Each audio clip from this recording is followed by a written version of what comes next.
Awakening from magical stasis after 1,000 years, the Dark Lord Leonis suddenly finds himself in the body of a 10-year-old boy. He quickly meets Riselia, a girl confronting the Void's creatures that have nearly exterminated humanity, determined to uncover the mysteries of this strange new era. Leonis enrolls in Excalibur Academy, a school that trains students to fight back against these enigmatic monsters. Could the Voids hold some connection to Leonis's past? The episode begin in the year 447. Humanity betrays our hero, and he comes back as an even stronger Dark Lord. The 6 heroes and the Demon Lord fought a huge war all over the world. The army of skeletons led by the Demon Lord runs onto the battlefield to fight the heroes. However, the heroes have been given godly powers and have now changed into angels. Leonis, the Demon Lord, was sitting in his room and looking around from his ball. All of his bases have been taken down, so this is the last thing they can do to protect themselves. Some human soldiers were killed by the skeletons, but one of the heroes can bring them back to life. Suddenly, a huge tree-like creature appears, making the Demon Lord angry, because he knows it to be the evil sage, hero who stopped being human to get more power. Leonis stands up and calls for his staff to join the fight, but his friend Fenrir and the faithful general stop him. They remind Leonis of a promise he made to the goddess of rebellion. She had asked him to do something when he was still human, so Leonis chose to accept defeat. He puts down his staff and walks toward a door as his castle falls apart before he went in. He said he would come back after 1,000 years and take his throne back, so he put his own soul in the grand mausoleum and sealed it there. After 1,000 years, we see 2 girls exploring Leonis, Selia and Regina's old house. They are going to check out the ruins because they have heard that monsters called Voids are making nests there. They walk down a hall and come to a big door. Selia knows it's the king's mausoleum, where Demon Lord kings rest until their last days. Regina tries to open it, but she thinks they need to get something to blow it up. Selia then sees some writing on the door and looks up the language on her phone. She finds out that the door is alive, so she touches it. Suddenly, the door opens on its own. She grabs her gun and goes inside, where she finds a big crystal. Then she sees a person inside and decides to help him. Then we see Leonis in a place that is empty. He sees Riselia, the god to whom he promised to do something. He tells her that he has finally found her, and she tells him that they haven't seen each other in over 1,000 years. Leonis says that he couldn't do anything about the god powers given to the heroes, so he sealed his soul to keep his promise to her. She tells him she's glad he remembers it and walks off into the air. Leonis tries to stop her, but she just tells him that she hopes they'll meet again. While that is going on, Selia is trying to shoot the crystal to get Leonis out of it. He moans about the noise and asks himself if it's already been 1,000 years. He thinks that the reincarnation rite worked. Leonis then sees Selia trying to shoot the crystal. He figures out that she is a person and thinks she is trying to steal from his grave. So he decides to show her how powerful the Demon Lord is again. He breaks the crystal and knocks her down with his magic. He first thinks she is from the tribe of High Elves, but he is wrong. He then plans to kill her by trying to steal from his grave, but he stops when she asks why a child would be locked inside the crystal. He looks at his image and is shocked to see that he is in his human form when he was still a hero. The Demon Lord was a hero in the past. The girl asks him why he was locked inside the crystal and checks on him to make sure he's not hurt. She then gives him a hug and tells him that Big Sister will look out for him at first. He is angry, but in the end he passes out. She gives him some cookies when he wakes up later.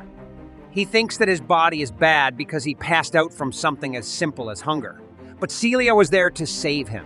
She then asks if he's okay, says she's a 15-year-old student at the Holy Swordsman Training Institute, and asks for his name. Leonis tells her his name and thinks he can use her to find out what's going on in the world. She sometimes says his name out loud and says, "It's cute." He doesn't like that. His name used to mean chaos and fear, but now a random girl thinks it's cute. Then he finds out that his role as Demon Lord has been erased from history, been a rape. She asks him how old he is, and he says he's 10. She then asks him if he remembers the monsters from the Void who took him away, but he doesn't know what she means. She then says that gaps are enemies from another world and that she and her schoolmates are knights who use swords to fight them. Leonis is at first confused because 1,000 years ago, people like him, Demon Lord and the Goddess of Resistance, were the world's enemies. Then Selia says that she and Regina were looking into these ruins because they think it might be a Void base. He knows that she just happened to find him. but she told him that the door was locked until she touched it. Then he asks her how old she is. She tells him it's the year 64, which throws him off. They hear a big boom. All of a sudden, and Selia gets a message from Regina saying that she ran into big holes. Selia grabs Linus right away and says she will protect him. Selia tries to shoot down a giant void that comes through the door. He gets angry because they are breaking down his grand mausoleum. He tries to use his magic to stop them, but he trips and falls on his face. She tells him to stop and shoots into the void, but all it does is make him laugh. It's Regina and her huge gun all of a sudden. A laser beam destroys the void's arm and shoots its body down when the void stands up. Regina turns into a gun and shoots it in the chest, even though she was shocked to see Linus. Regina just told Selia to leave and get away while she held down the void. The two run away, and Linus thinks that nothing went the way he planned. His spell to change back into a human failed. So he went back to being a human before he became a demon. Lord aliens have taken over his grand mausoleum and are ruining everything he wants to deal with them. But he can't because the girls are there, and if he shows his power, he won't be able to use Selia to learn more about the world. Then Selia says that they are almost at the top, but a crystal falls and turns into a wyvern void. This is nothing like the wyverns he usually sees. Selia tells Linus to get away from the monster while she deals with it. Her gun then changes into a sword and she gets ready to fight the monster. Linus, however, just ignores this and starts to cast his spell to kill the monster. Selia pushes Linus away and tells him to run, and Linus cuts her in the stomach. She is lying on the floor, a pool of blood, and Linus can't understand why she did it. She tells him to run and get away with Regina in her last words. But Linus moves closer to her as the wyvern gets closer. Another hole opens up. She says she's sorry. She didn't protect him, and then she closes her eyes. Linus will hold her hand until she dies, but he thinks she is a fool. He only kept her to find out more about her, but she chose to die to protect him. In fact, he could have easily blocked the wyvern's weak attack with his power. He wanted to know more, but he didn't think she had anything to offer him anymore, but she reminded him of Riselia when she defended him, which showed that when Linus was the hero, the people he tried to save turned against him. He became the demon lord because of this. More voids show up and try to attack him, but his magical shield stops everything. He thinks it's annoying to be human again because it makes him feel things again. The voids keep throwing out strikes, but they are all blocked. Then he turns around and calls his staff to him. He tells the voids that he became attached to Celia's bravery and plans to punish them for disturbing his castle. He casts a level 8 gravity magic, and the pressure from the spell breaks a void. Another void tries to attack, but he just stops it with his barrier and changes it so that it attacks with spikes. The last void tries to escape by flying away, but he just jumps and casts another level 8 fire spell to fry it up. But there was one thing he didn't think would happen after using the magic. The bones of the void were still there, which had never happened before, not even with dragons. He thinks it's because the amount of mana he has now is only a third of what it used to be. Then he sees that Selia is barely still alive, since he is the demon lord.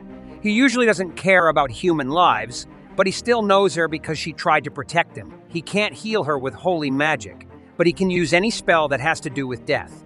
So he decides to use his power to bring her back to life. He uses a spell to bring back all the blood she lost, which heals her cuts. In the meantime, Regina kills the ogre void and tries to get in touch with Selia, who is still asleep. Linus hears it and thinks it's amazing that technology has come so far in such a short time. When Selia finally wakes up, she hugs him right away because she's glad he's safe. She then looks at her cuts and can't figure out how she's completely healed. She doesn't know what to do because she thinks she died. Leonis then tells her that he healed her back with holy magic, but she doesn't know what magic is.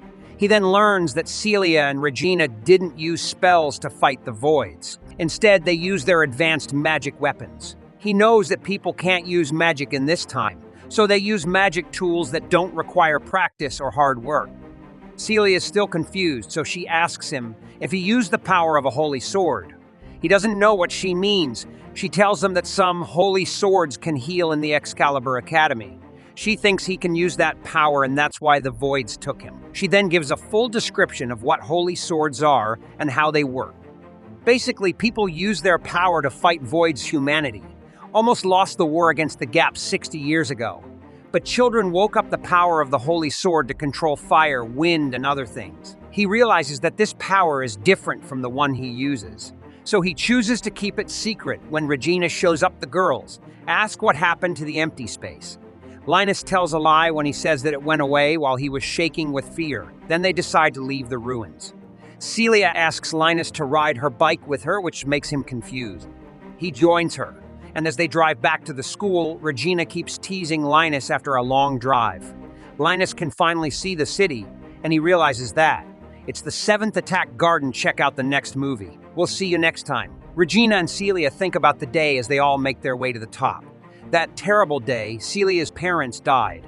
The mobile fortress as a whole was attacked, and the kids and people who couldn't fight had to hide. They hid in a safe place, but they could still hear the fight, including the bombs going off and the effects of the battle.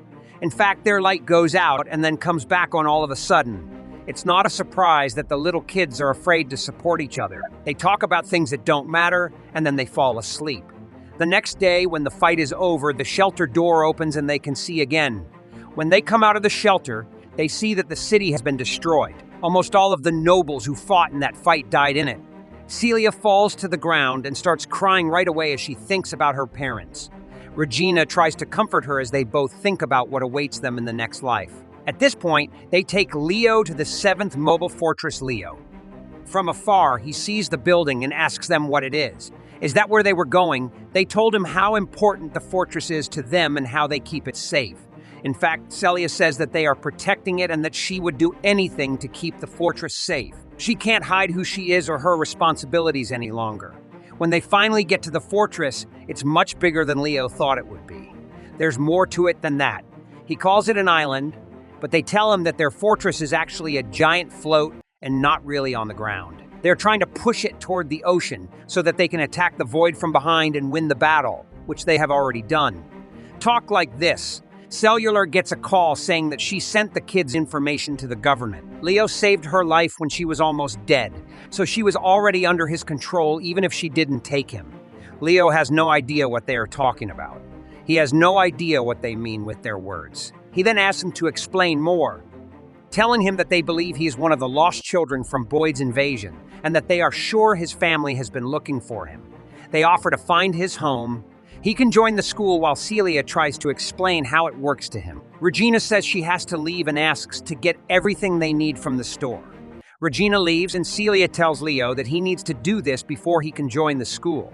He has to do certain things in a certain way, so he has to stay there for tests. The tests are standard procedures that all new members must go through. The school is where young kids are trained to fight and protect the city in exchange for being given great powers by the gods to defeat voids. After her short speech, the school would give them all a new start in life. She tells him to go inside and says she'll meet him at the gate then. She quickly rides off on her bike, and he walks into the building. There are many things that worry him. Before he fell asleep about 1,000 years ago, things were really not going as planned. People have come a long way. There have been many cultures and growths. There are now other enemies they have to fight. The gaps. Does he think he can do well in that fight, even if he is ready to do it? To stay alive in that place, where he looks like a child, he needs to do more. He chooses to call his best friend and maid from his old life. They hear him and come running. It's the first time they've seen him in over 1,000 years. Their ears pick up the words of their master right away, and they greet him. They say they had been in deep sleep too for all those years and are so glad to see him. Dish asks him, though, what's the deal with his new body? He has to say that his attempt to reincarnate failed and change back into the form he had when he was a person. The reason Dish wouldn't know how he looked as a human hero is because he met Dish after Dish had turned into a demon. Petri tells Lord that he looks really cute and that the new shape fits him, but Dish doesn't care about his new look. She can tell right away that he doesn't like what she said, and he says sorry right away. Then he tells them he has come to ask them for a favor and calls them dirty people. His job is to get them to do something, and they are awake and ready to do it. They have also seen how people have changed. Leo agrees that things have changed so much that he needs more knowledge before he can act. They are not the same civilized people that they left about 1,000 years ago. They are asked to help him find out what humans have been doing to prepare for the Demon Lord's return. Since humans don't know much about the Demon Lord, he tells his servants to be very careful and not to use any devices that could reveal them, since humans are on the run and don't want to be caught. When Petrie asks Leo what he plans to do next, and if he will follow them back to where they hid, he says he isn't going. He is in a body, and bodies have needs. He needs clothes, food, and a place to stay, and living with people is the best way for him to get them. His answer is that he will be staying at the academy with the people who had reached out to him, so he can also use that time to learn more about humans and their new culture. They promise to do their job well after they leave, and he sends them away. He goes into the hospital to take his test. The first door he goes through leads to a room with long pipes all around it. He isn't sure what the room is for or why the pipes are there when all of a sudden, water from one of the pipes falls on him. But when he walks through the door, the lights get brighter and red lights start to show up. The system also makes a loud noise, and he is very holy. The noise stops, though, and the light turns off as it should. He walks out of the door and into the next one, not knowing what else he will find. But that's the end of the process because he now has his ID card in front of that door. That's when Selia comes up behind him and takes the card from him. The card would be proof of who he is until he is fully accepted by the government. She says, but she needs to make a note of the card so that she has a clear record for when she turns it in. As they walk back to her bike, she takes a picture of the card and gives it back to him. She says she needs to rest at home because she feels a little weak before going back to the office for her training. She tells him that she hasn't woken up her power yet and that she plans to keep training and fighting until she does. He doesn't understand why the gods would share such great power. She offers to show him around the area if someone is brave, since Selia hadn't awakened her power yet, so he can at least see the sake of Gakuin before he follows her to her room. As they ride through the city, he notices how happy everyone is. He remembers that the city is supposed to be at war, which is why everyone is so happy. When he asks her why the city looks so calm, she tells him that only the most skilled warriors are sent to fight. Everyone is at peace because the mobile castles are safe and make sure that voids don't attack them. She gets to see Gakuin in the end. The building is really big. She shows him around the government and tells him that Gakuin is the city's main armed group and where all of their direct orders come from. The look on his face isn't what she's expecting. The building is so big that she thinks he will be shocked. She also tells him that everyone who sees it for the first time is always very excited. But he is thinking about something very different. He thinks about how to get into that kind of building without losing the fight. He could understand why they had a training room, a library, a dance hall, and even a bathhouse as she shows him around the building. She shows him his class, where he would get all of his lessons, the library with many books, and the bathhouse. He didn't know why a school would have a dance hall. Well, kids who don't play would get bored. Then she answers the same way and agrees that they need to have fun when they're tired. They begin to walk to the room. She shows him the dorms for girls, and he sees that every woman who walks by compliments him on how good he looks. This makes Selia tell him that he would be popular. Their fun trip quickly went bad when Selia met a senior she doesn't like. For some time now, the senior had been flirting with her. That day, he asked her what she was doing with the child and if her weak company was now taking care of kids. His warning that she will be kicked out of school if she doesn't awaken her power soon makes her want to join his platoon and become his toy. This way, she can stay at this school. She says no to his offer and turns to leave, but he gets angry and pulls her hair. Leo is mad about this. The guy is scared by his power, so he bows down to Leo's feet. The senior won't give up, so he pulls out his gun, but another senior stops him and tells him not to. Their system isn't allowed at school, and he's also breaking the rules by going to the girls' dorm. He walks away in a way that is embarrassing, and Sally compliments the older woman. The woman then asks about Celia's mission and says she's sorry she didn't follow her. She measures Leo for his uniform and Selia feels weak. Once more, Sally stops on the tree for a while and continues the trip later. They get to Celia's room in the end. Other dorms Leo has seen on his way look a lot younger than this one. She tells him that the school is built on merit and that the only way to get a nice room is to be one of the smartest people there. Regina is already asleep when she gets there, so she takes Leo to her room. While Lou is taking a bath, she asks him if he would like to join her platoon Moon. Her squad is weak because she isn't strong, but she needs to stay at school and seal her stay. He is scared when she walks into the bathroom and sees him naked. She treats him like a big sister, so she offers to help him wash his hair with shampoo. He reluctantly agrees, and as she does, she tells him that every platoon will be all over him because of his healing power. She says she won't be mad if he doesn't come with her because she wants them to stay friends. He does, however, plan to join her. He tells her she doesn't need to be at that school because he doesn't trust other people to help her if she is in danger. She knows she can't defend herself when she feels helpless. She says she wants to be safe. Then she passes out. Leo pulls her on close and has her mouth on his vein. He tells her that he was lying. She asks him if he has healing powers. He says no, he only has dark powers. He informs her. At the end of the show, the real her died in the ruins. Patreon Dash split up to get information more quickly.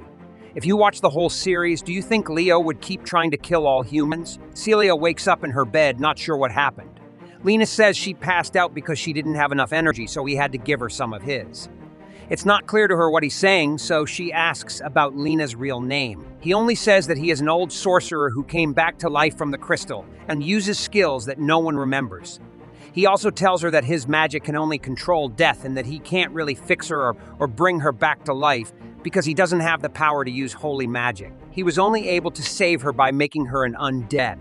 She asks him if he can't use the holy sword. Power Leonis shows that he used the name of a level 10 spell, Create Elder Undead. To be honest, he wasn't even sure if the magic would work, but she came back as the Vampire Queen, the strongest of all the undead helpers.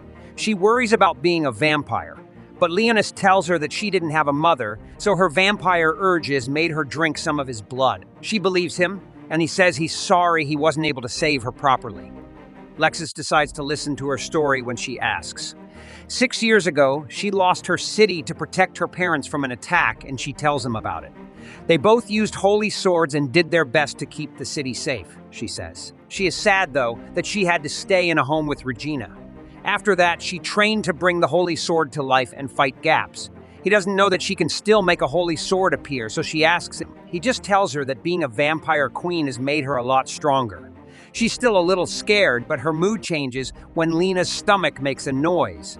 She makes fun of him and says that he's already spent more time in a girl's room than eating. They go to the cafeteria and she asks if she can still eat normal food since she's a vampire. Leonis tells her yes. Because she is a high-ranking one, she can. She will get better after eating, but it takes too long. That's not the best way for her to get her power back. She asks him if he knows what he wants to order yet. He asks for bread since he doesn't know how to make most of the dish, while she is telling him that he needs to eat well. He brushes it off by saying that undead don't need it. She gets upset by this, and he sees that she's not used to being dead. He tells her he's sorry, and in the end, he does what she says. After that, he says he has money and shows a gold coin.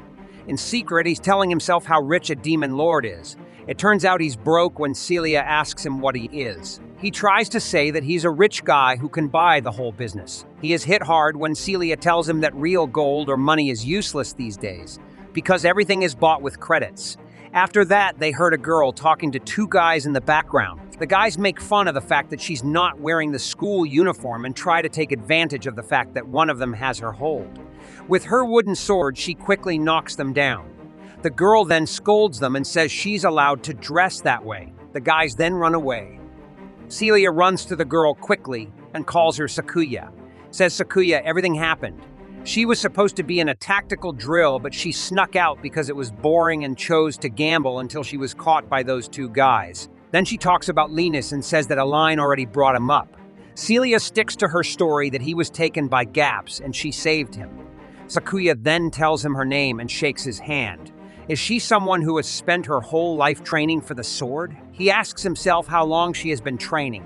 Then Selia tells Sakuya that she is herself, Platoon's vanguard enemy, and pays for everyone's lunch. While they're eating, Leonis asks Sakuya a question, as for why she's dressed that way. Sakuya says it's traditional clothes from her home country and a gift from her sister. Void struck and destroyed her village, and she was the only one who made it out alive. She is now working out to get stronger and get back at him. Lu says she's sorry for asking about this, and Sakuya says that normally everyone has to wear academy clothes, but since it's a gift from her sister, she was allowed to wear it after the meal. Selia and Leonis go to the training grounds to register his magical sword. He meets Alto, the teacher who is in charge of his test. She tells him that she is going to check out his holy sword to see what kind it is. After that, he calls up his demon, Lord staff, and all to questions. He's a support who can do all sorts of things depending on the situation. Lena says about his skills. Then he saw some robots and asked what they were doing. Selia says those tools are void or simulators, and that they can copy void.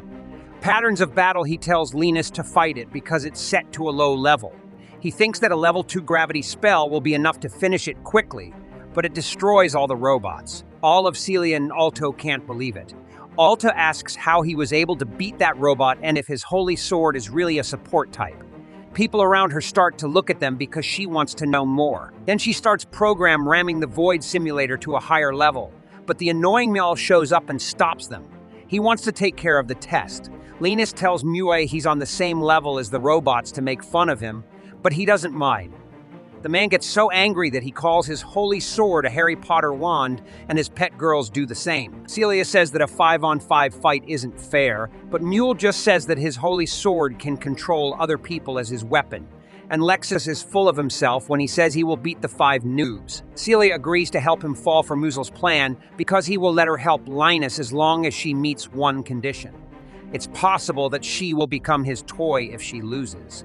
Leonis knows that Selia only wants to clap, so he plans to use that to his advantage. He agrees to the terms, but if he loses, he can't bother Selia ever again. The guy is so stupid that he ends up being too sure of himself and agrees, as you know. Selia starts when Leonis tells her that no one can touch his girl, getting red. Then Selia asks Alto for a training sword, which is a copy of the holy sword made just for practice. After getting ready, they decided to begin. Selia sped forward and hit one of the girls, knocking her down. Then she tries to get Mule, but another girl stops her. Lena does nothing but watch, thinking that her natural features have gotten better since she turned into a vampire queen. Selia has to parry the Pebbles Mule because one of the other girls hits her with her weapon. He tells one of his pets to take care of Leonis while Selia is busy because he's a loser. The girl charges forward and attacks with lightning, but Leonis only uses a low-level move. Spell to block it with his shadow, and then he holds the girl back with. Then Selia starts to get the upper hand on the first 2 girls she's beating. The third girl steps forward, but Selia knocks her out. Then Selia chooses to deal with Mule, but all he does is use his wand to stop her. He tells her that this is his real power, the Holy Sword of Dominance, and she starts to understand what's going on. He takes the sword from her and tells her all the dirty things he's going to do to her later. But first, he chooses to deal with Leonis, who is in a bit of a tight spot because the other 3 girls got up and are surrounding him. Leonis thinks he could use a level 2 spell to kill them all right away. But all of a sudden, he hears Selia talking to herself about how much she wants to protect him. After that, she begs her holy sword to show up. A bright light shows up on her hands because she really wants something. After that, the light changes into a holy sword. Regina, who had her holy sword out, could not believe what she saw. Selia is able to get away from the chains. It's clear that Newell is your loser. What is going on that makes people not believe it, letting Selia move quickly? Without any other choice, she breaks his wand in half, freeing all the girls he was controlling. He gives up like a pathetic loser. Everyone cheers for Selia, even Regina, who hugs her right away because she's so happy that she was able to bring her power back to life. Selia can hardly believe she did it later. Lexus helped her, but she thanked him, but he told her she had to do it because it was her duty. She's not sure what to do, but he tells her that it's her job to protect her boss. Even though she doesn't get it, she laughs it off and tells him she will guard him. It's her choice to ask him for a favor after she pats him, so that he can make her stronger. She asks him to join her guards. He agrees to the deal right away. They have a party to welcome them, and Riga cooks a huge meal. The party is also a celebration of Celia's holy sword. Getting up, Aline and Sukuya applaud her and talk about how well he did on the test. They then quickly ask if Selia has already named her holy sword, but she brushes it off. After that, Aline calls Lexus to her room so she can look over his work. This starts the real talk. Their dorm is full, so Lus will have to find a place to stay with someone else. Regina quickly gets to the subject she wants to talk about. During the clap session, she even promised to bake him treats every day. Sakuya also wants a piece of that, but she's been gone most of the day. Aline joins and says she has a lot of plot in her room. Leonis has a lot of choices, but Selia steps in because she sees herself as his guardian. So she will make sure he has a good night's sleep. The girls think there's something wrong, but Lexus says he'd rather stay with Selia, not because it's cold, but because they can keep their secrets safe, especially since she needs to get mana from his blood. Like we said, Leonis is checked out in Aline's room. The eye of her holy sword is used to look through his data. Leonis is impressed, but she says she can use it for now. He's not sure what she means, but she tells him that she lost the power of her holy sword and can't do as much with it now. She says that she was in the 7th platoon, which used to be the best group, and that she was their main attacker. Up until 6 months ago, they would often go on void elimination missions. Before they knew it, they were being attacked by holes while looking into some ruins. It was a trick. It was too late now. The group broke up and she was the only one left alive. After that, she lost most of her power and locked herself in her room. But Selia went to see her so often that she agreed to join the platoon. After looking over all of his molecular information, she finds something interesting. It says that Lupus likes to look at story.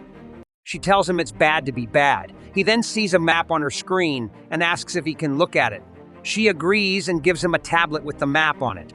As he looks it over, Lupus sees that the void distribution area has changed over the last few months. He then calls Blacka to him and learns from him that the gaps are a lot like the monsters the Dark Lords used against people. Then he tells Blackass to look into the places shown on the map. Black is gone, and all of a sudden Sherry shows up. She has a story too. She learned something about people. They found out how to make donuts. Lus finds it and tastes it. Good taste. He knows she's only been eating the whole time when she starts taking more food out of her bag. He gets a little mad, but she tells him that she also learned something. People don't know anything about Demons Lord. They don't even know about the war 1,000 years ago between the Dark Lords and the 6 heroes or the gods from the past. He tells her to keep looking into it. Then Sherry says that Celia became Lena's servant. He doesn't understand why she sounds so upset, but she ignores him and calls him a fool. It makes him mad. It is said that Celia is a vampire queen who has the secret holy sword power. She is the first thing they need to do to change his spirit lord's army. She gets mad at him and tells him she hates him as she runs away. At the same time, a group of divers is looking into the ruins below. They find a huge tree that looks like a face. The tree starts to strike and call out Lon's name. The divers will watch the next film. See you on the next one. That night, 2 divers were exploring the ocean floor and saw a strange creature. But as soon as they saw the great sage's face, he crushed them both with his vines in the 16th year of the holy god. The calendar and ugly loser who never learned how to open his eyes led Leo to the site of a huge orc that was killing the nearby villages. Leo was one of the world's 6 greatest heroes. But the man opened his eyes for the first time ever. When they got to the site, Leo looked around to see where the monsters were, but saw that the man was gone because he was scared and tried to draw his sword. 3 mages used barrier magic to stop him from moving, and when they caught him, 5 more troops ran over and put chains around his neck. Even though they held him still and pulled him up, he was able to free one of his legs. The men, on the other hand, stabbed him with their spears. Leo tried to fight back, but he had already lost too much blood, so they just dropped him on the ground. Even though Leo was dead, the troops were happy to have finally killed him, because the people liked him more than the king, and he was strong enough to take down their whole kingdom when they left. Leo heard a voice from heaven telling him it wasn't his time. He also wondered why he had walked into their trap when he knew they were going to kill him. He did say, though, that all he wanted was for people to feel safe. When she asked him if he felt bad about saving them from the SS rank calamity, he said no, because he didn't think they were bad. The goddess told him that it didn't matter if they were bad or not because the whole world is bad. To start a revolt against the world, she invited Leo. When he asked her why, she told him. He was the only one she told him. She was able to ask for help, but then she admitted she was lying. She really did it because she had been watching him the whole time and fell in love with him. She told him that being a hero was boring, so he should become hers. Leo woke up from his dream determined to find Riselia and bring the monster back to life. His eyes moved to her. Lord's troops at the same time. Celia was sleeping, but Leo told her to wake up and she did. She was confused about what had happened to her. Since she was now his helper, Leo showed her the symbol on his arm and told her she had to do whatever he wanted. When she heard that, she knew he could do whatever he wanted to her, but she told him to be gentle because she doesn't like it. That was rough, though. Leo told her that her body was useless because she had spent the whole night sucking his fluids out. Celia said she was sorry because she couldn't help wanting to drink his blood while he was sleeping. But Leo told her he doesn't mind. He agreed to let her drink his fluids as long as she stopped brushing her teeth. She was wondering if they were talking about the same thing. F started by calling her and telling her that there was a huge meeting where the leaders were talking about huge things happening in the sea.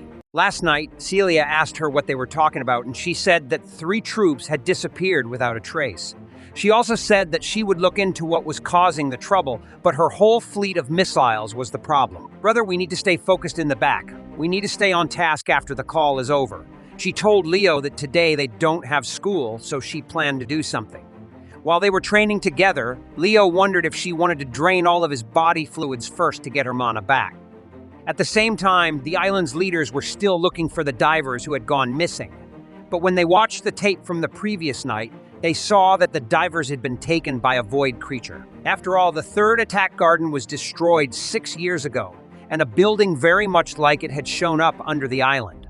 One of the generals told the army leader to get his troops ready for the next battle, but the army leader knew that getting ready for battle would make panic worse, so he decided it would be best to hide its presence for now.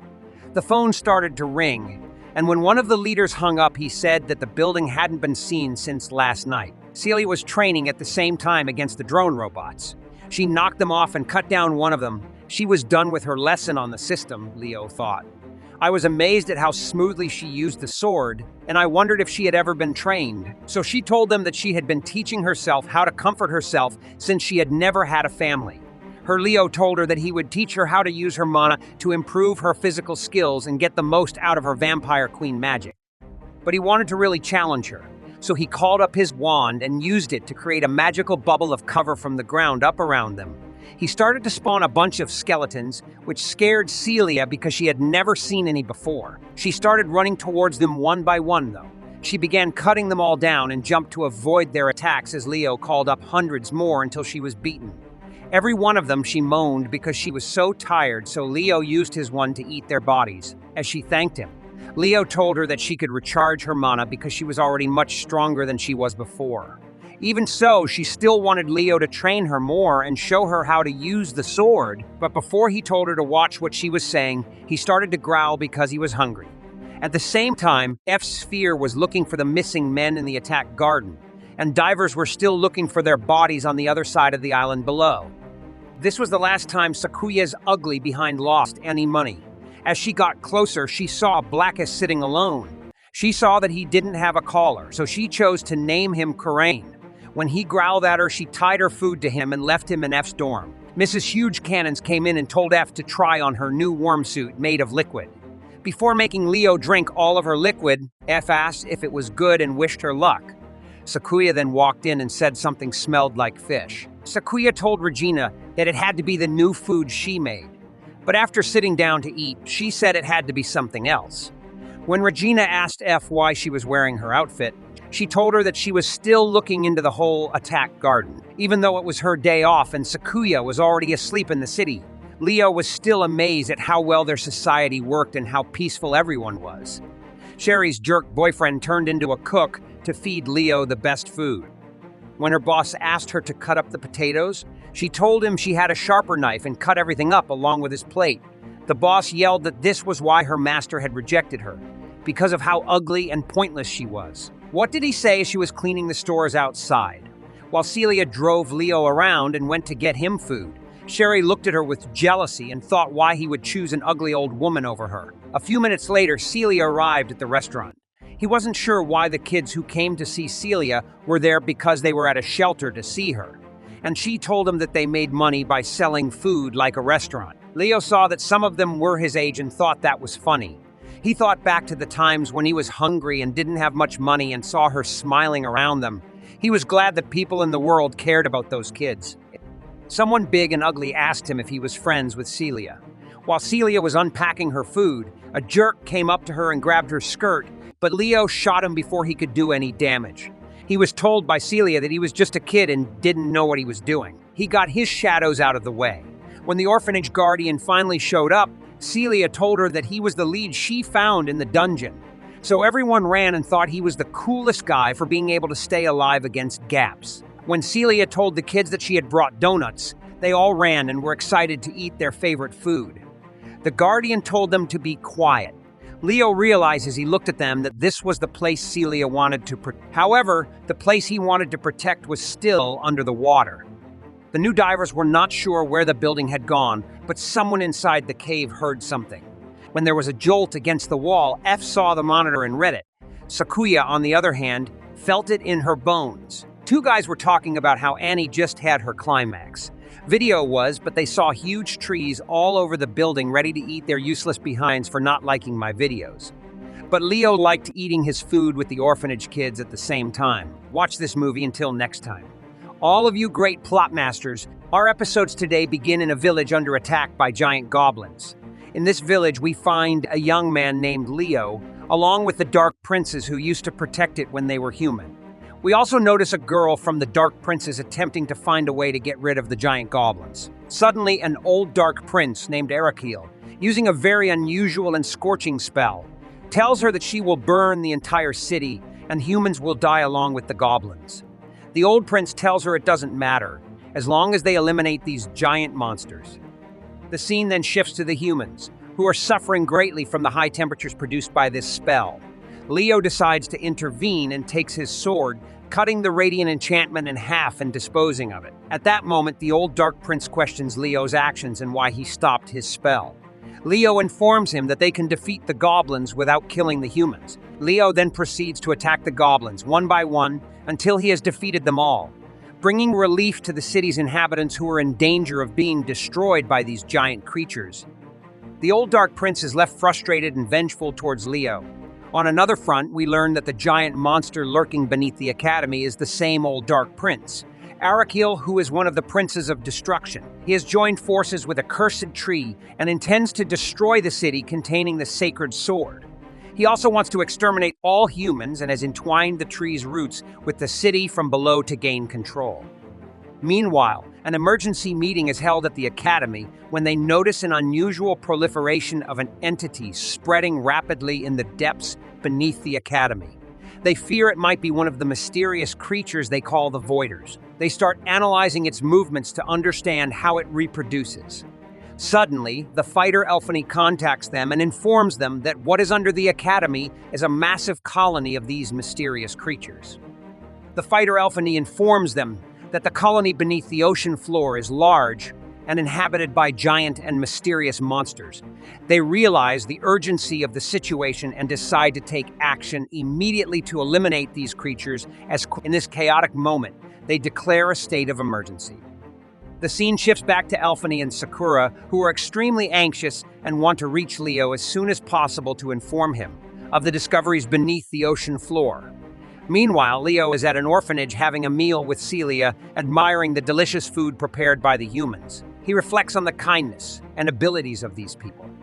Back at the central control base of the academy, they receive news that the strange entity spreading in the depths has taken control of all the control bases in the academy. They dispatch soldiers to deal with the situation, but to their shock, all communication is cut and all the soldiers are killed. The creature is now gaining control of the main power generator that governs the entire city, causing panic and fear to spread among the inhabitants. The military equipment is prepared, and the fear-stricken residents prepare to confront the monstrous entity, which appears to be spreading like a cancer on the walls. They fire their weapons, but to their amazement, when they cut off a part of the entity, it regenerates. The scene then shifts back to Leo, who finishes his meal and starts playing with the children, creating small skeletal structures to entertain them. The children are fascinated by his abilities, and he brings joy to their faces. The narrative quickly returns to the main generator, which is now completely engulfed by the spreading entity. It is destroyed, plunging the city into darkness. Leo and others realize that something peculiar is happening, and they hurry to the scene to investigate further. Everyone is shocked as mysterious portals start appearing in the sky, releasing extremely strange creatures. The Academy immediately activates a state of emergency, closing all doors and deploying all available weapons to combat the bizarre creatures in the sky. The numbers of these creatures are overwhelming, and the defensive measures struggle to eliminate them all. Sakura, Elphony, and Regina join the battle, utilizing the power of their sacred swords to participate in the fight against the creatures. Selia communicates with them, learning about their war against the monsters, and expresses her willingness to help. During this chaos, Leo calls for Sherry's assistance, and she informs him that they've discovered a highly unusual entity in the ocean depths responsible for opening these portals in the sky. Leo rushes to Selia and asks her to evacuate the area and protect the children in a safe place. Selia summons her sacred sword, bringing joy to Leo because she has become strong and is determined to avenge her father, who was killed by these mysterious creatures. Selia excitedly starts killing many of the flying monsters in the sky. However, while she's engrossed in combat, she doesn't notice the creatures sneaking up behind her. Leo uses his magic staff to eliminate these hidden threats. Suddenly, the portals in the sky continue to expand dramatically, and giant monsters emerge from them. Sakura wields her sacred sword, and, along with her friends Elphony and Regina, manages to eliminate many of the giant dragons. However, they are shocked when a colossal three-headed dragon appears, and the monsters keep pouring out of the portals. The battle rages on. As the monsters attack, Leo warns Selia to take her precautions, and she proceeds to attack and swiftly eliminates all of the creatures. In the midst of this battle, Leo realizes that these monsters are the same ones he encountered in his grave. Suddenly, a massive dragon appears and targets Leo. However, Leo is reluctant to reveal his full demonic power, fearing that others may discover his connection to the demons. Leo decides to use a small portion of his power, casting a magical spell that conjures large fireballs above the dragon, causing it to burn and perish. But as the dragon falls to the ground, it rises again and launches another attack. It breathes fire, threatening to consume Leo and his allies. Just as the situation becomes dire, Leo's wolf companion comes to his aid, distracting the dragon.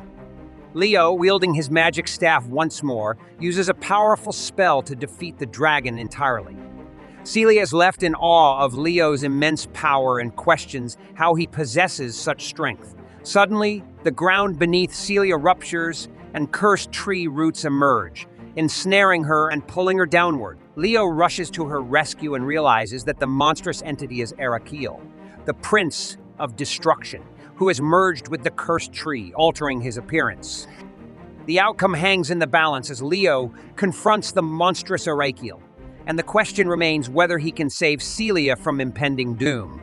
To continue following the rest of the events, please subscribe to the channel and activate the notification bell for future episodes. A memory of 334 years in the past, where in a dark castle we see a young Leonis who was expected by Riselia for what he would tell her about his recent battle, where he encountered a quite powerful enemy, although clearly the immortal demon, Lord himself, was no match for him, and he did not forget her, since he brought her a small gift, being the treasures of the palaces that they looted, something that pleased Riselia.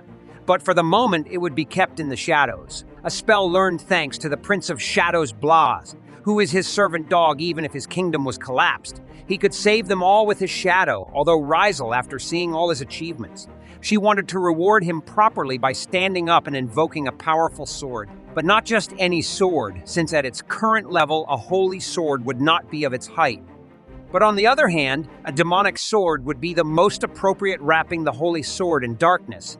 But Riselia, before handing over the sword, revealed to Leo that that sword has conditions such as that it cannot be used unless some conditions are met, although she knows that Leo knows the conditions since the sword questions the truths. We return to the present, where Leo discovers that the mysterious monster was one of the great 6 heroes.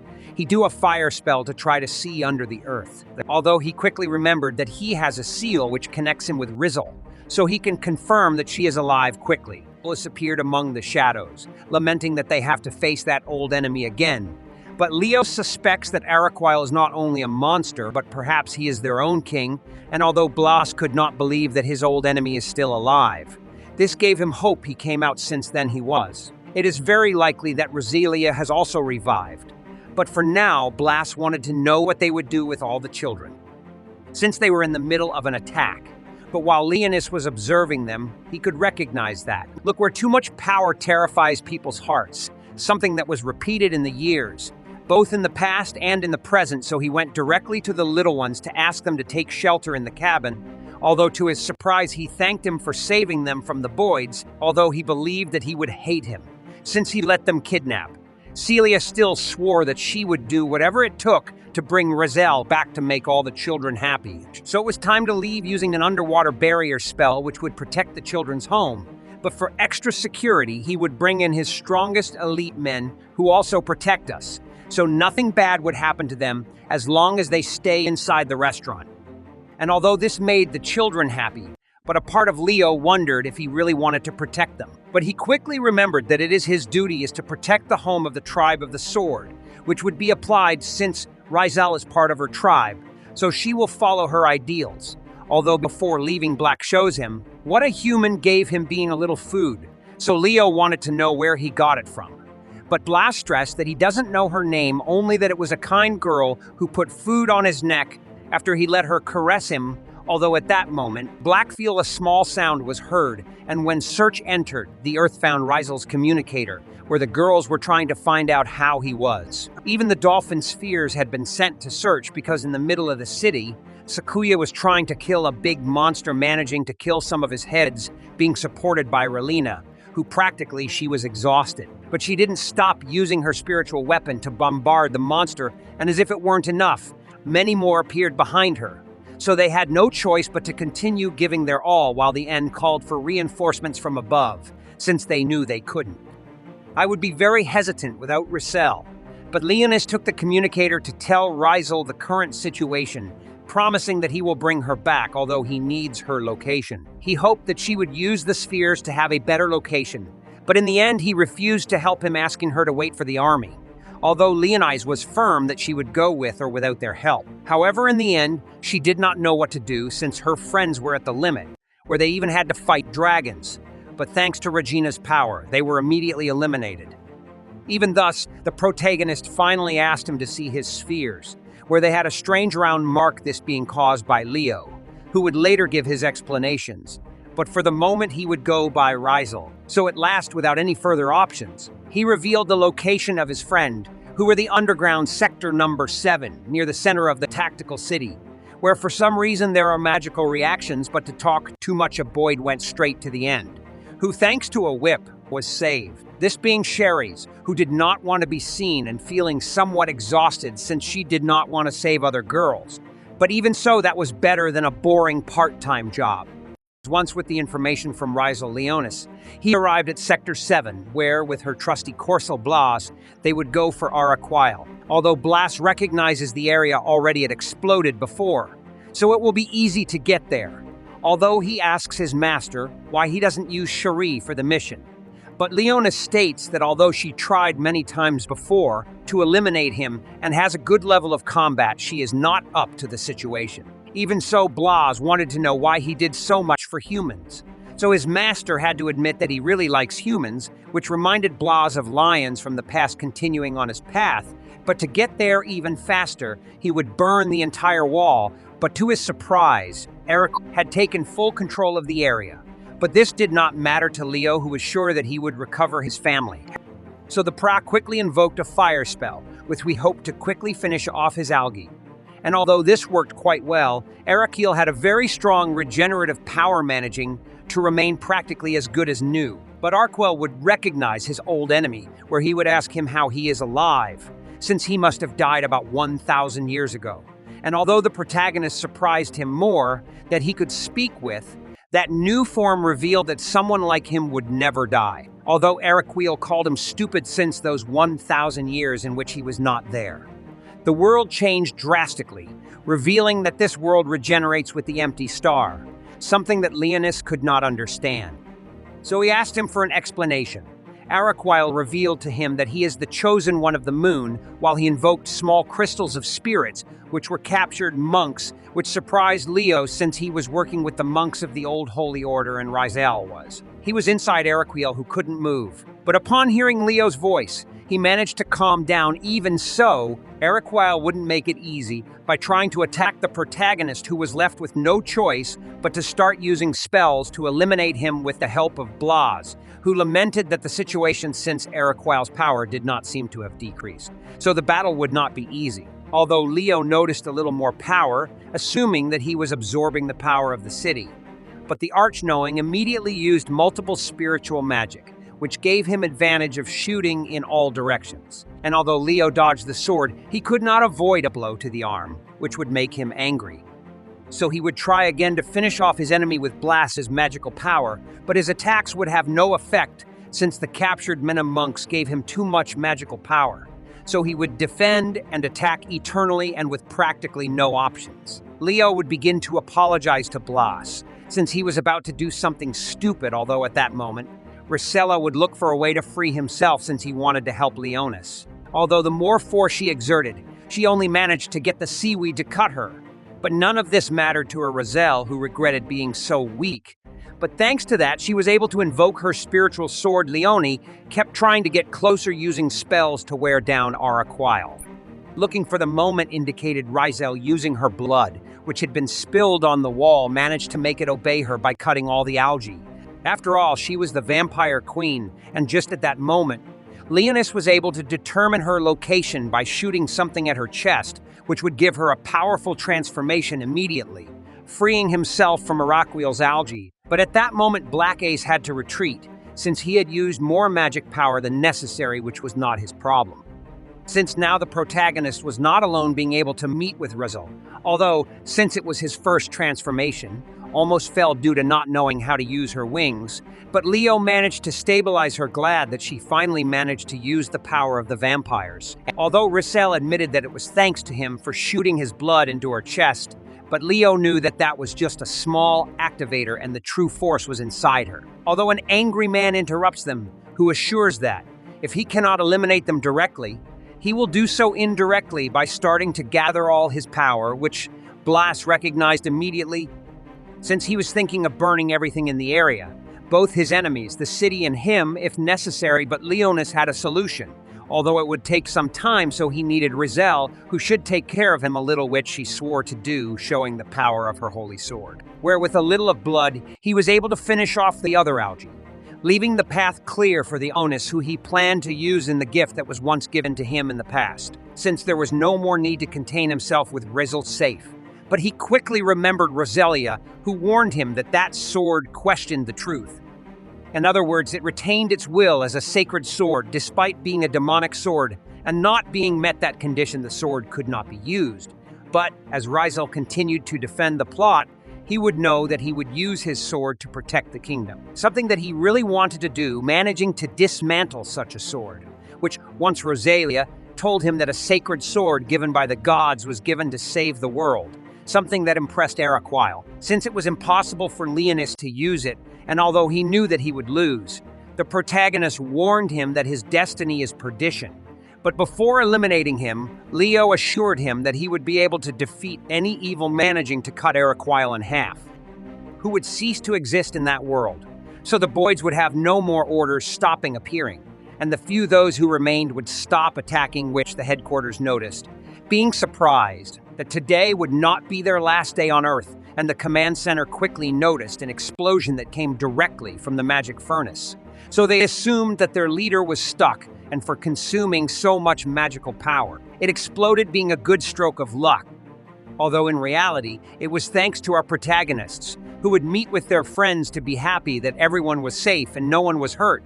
But the next morning, Leonis did not want to get up from the bed, or rather he couldn't do it, since his weak body was used more than necessary. So he was practically exhausted, not to mention that his magic power was also on the floor. Although Riselia quickly appeared because he wanted to bring him some gifts, like a necklace that the children they did, since he bravely protected them. This made Leo happy. Although Riselia wanted to ask him for some blood since she lost a lot in combat, which the boy had no problem with until his friends discovered her by mistake, leaving her looking like a big pervert. The city was badly affected by what happened. But of course, work to fix things has already begun. It was so bad that even the power plant, which gives people their magic, was badly damaged. Tell them that those plants are fixed. They're going to put in place tools that turn the sun's rays into mana. NC is really impressed by how the tech keeps coming up with new ways to solve problems. What the Hakif said about this land being his kingdom is true, but he still doesn't understand a lot of things. But when NC tries to get into the vault, security refuses that he is who he says he is, and a mythical spirit tells him that he needs permission from the Administration Bureau to get in. Anyway, T tells him that he is a student at this academy, but that doesn't make the owl spirit believe him. It says that Leo should make a request to the Bureau and have his credit report, criminal record, personal history, and school results looked over. Bro just got ripped off by the government, so Regina walks in and covers Leo's eye from behind while giving him a hug. She basically tells Leo to take it easy for a while and enjoy the feel of her two big, soft jellyfish against his back. After NC gets away from her, Regina says she's really here to return some video software. She's surprised to see Leo here because she thinks he's looking for unicorn videos. To make things clear, NC says that he is here to study the old language that was written all over the ruins where he was stuck. Because of this, Regina tricks the spirit to get to them and tells Leo to keep that a secret. It looks like these are fake spirits made by the Philip Foundation, since most of the real ones were gone by the time the Void Invasion began. As Leo and Regina walked into the library, they both got an invitation in the mail for the award celebration. Also, the 4th Imperial Princess, Ulterior Beatrice, will be the host. It seems like a good time for Leo to ask some questions about the top level of humanity's kingdom. Anyway, Riselia calls Leo and asks him to meet her for lunch. The guy says he has to run some errands first, so he can't go, but he'll meet her later at the harbor. When asked, Regina also says she doesn't want to meet at the harbor, so she walks away and wishes Leo luck with his research. Oh no, she felt so left out. The scene then cuts to a black lion named Basti Colossa planning to kidnap the 4th Imperial Princess today at the event. His old friend Jack tells him that after they take the princess, they'll demand that their brothers who are being held captive in the Imperial capital be set free. Also, Durgan Jack, the 3rd werewolf, is already mad at humans for treating the demi-humans like trash. Last but not least, a leopard named Giraffe and a goblin.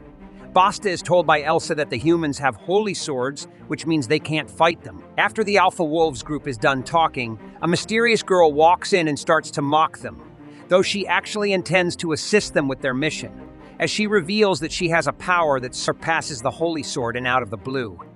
That girl summons a sword and starts transferring some sort of power to Bast that literally slices the whole tree with a single swing. Apparently, that mysterious girl just handed Basta a demon sword. That's granted by the goddess. So with a power like that, everyone starts to believe that their abducting plan now makes sense. There has to be a catch to that, though.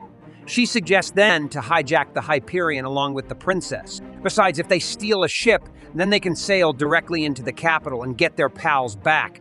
And now it's time for the catch. The girl wishes a sacrifice for the goddess in return, so she wants them to bring back some holy swordsmen for her goddess. So upon agreement, the girl introduces herself as Chirach, the witch of Everdark Forest. Meanwhile, Mickey is wandering around and thinking about what he will do after restoring his demonic army. There buys a bracelet for his minion, but it leaves him shocked when the shopkeeper reveals that this bracelet is actually made by an elf who lives in this city. He even reveals that here, along with elves, demi-humans, werewolves, and lions, also reside anyways. The Imperial Princess then makes her entry and starts waiting at everyone, while Regina is keeping an eye on the Princess Me and the girls unite at the harbor, and to cheer Roselia up, NC hands her the keychain he bought for her. Didn't he buy a bracelet? But one way or another, Roselia gets flattened by his gesture and hints to him that he is on his way to lay girl and become the demon lord in the bedroom. For a second, NC thought his identity just got revealed, but it appeared to be some sort of adult joke. Never mind. The group then starts to walk towards the ship to board.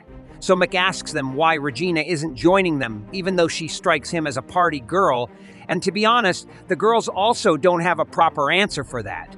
But there the replacement of Riga walks in. Yes, I'm talking about Fenris. Apparently she is here on behalf of the president of the Executive Council, though Aline calls her down as she keeps mocking Relia for having a clumsy group as she walks away.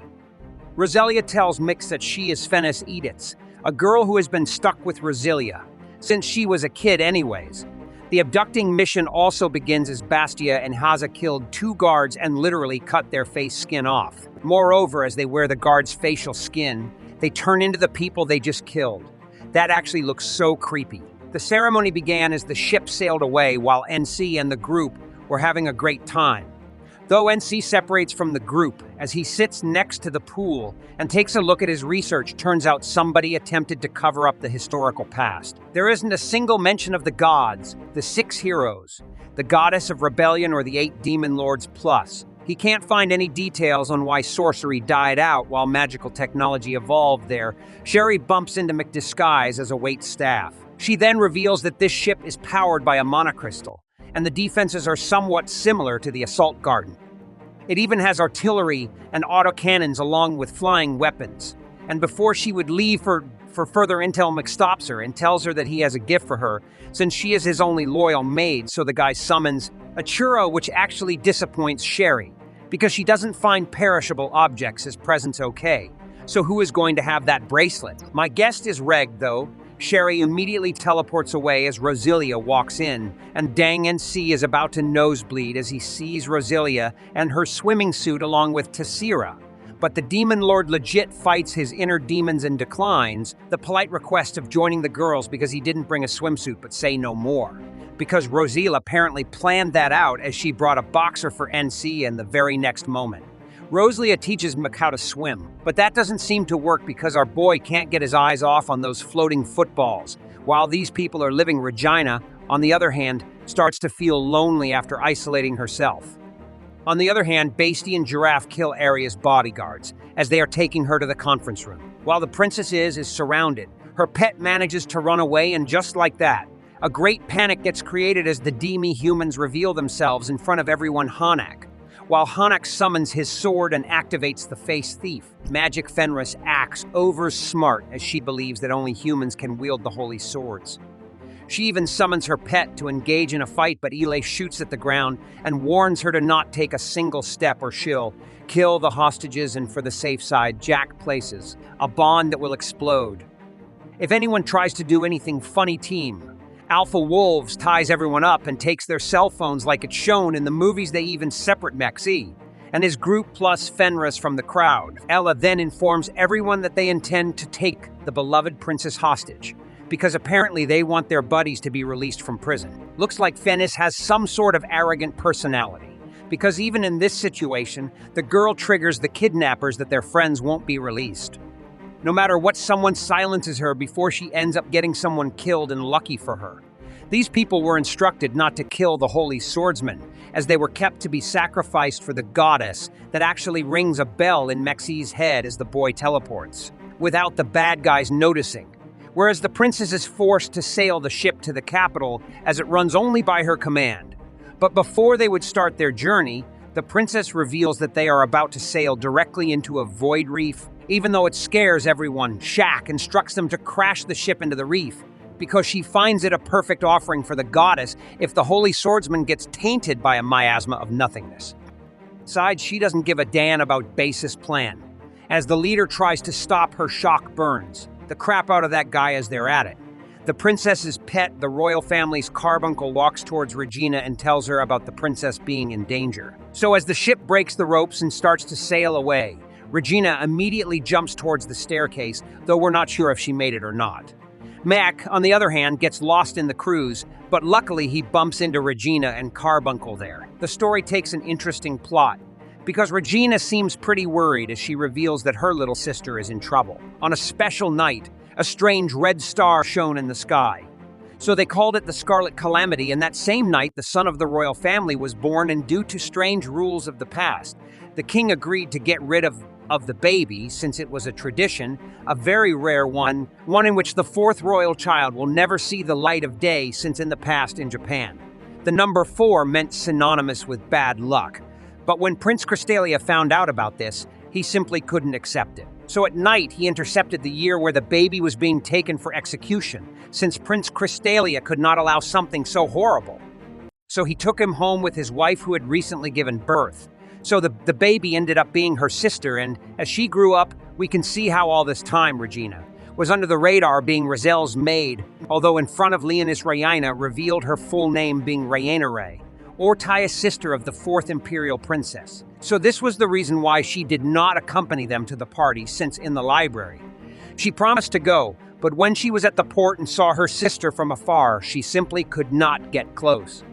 So Leonis quickly understood her, although he wondered about the spirit she had in front, but Regina told her that the royal family has the power of spirits and that the ship they are on is controlled by one of those, and when she notices that they are still moving, they only assume that they forced the princess to command the ship. But Lyons, without wasting time, tells her about the current situation where the princess was kidnapped. Everyone was taken hostage by the demi-humans, but the advantage is that he found her and now they will be able to rescue the princess.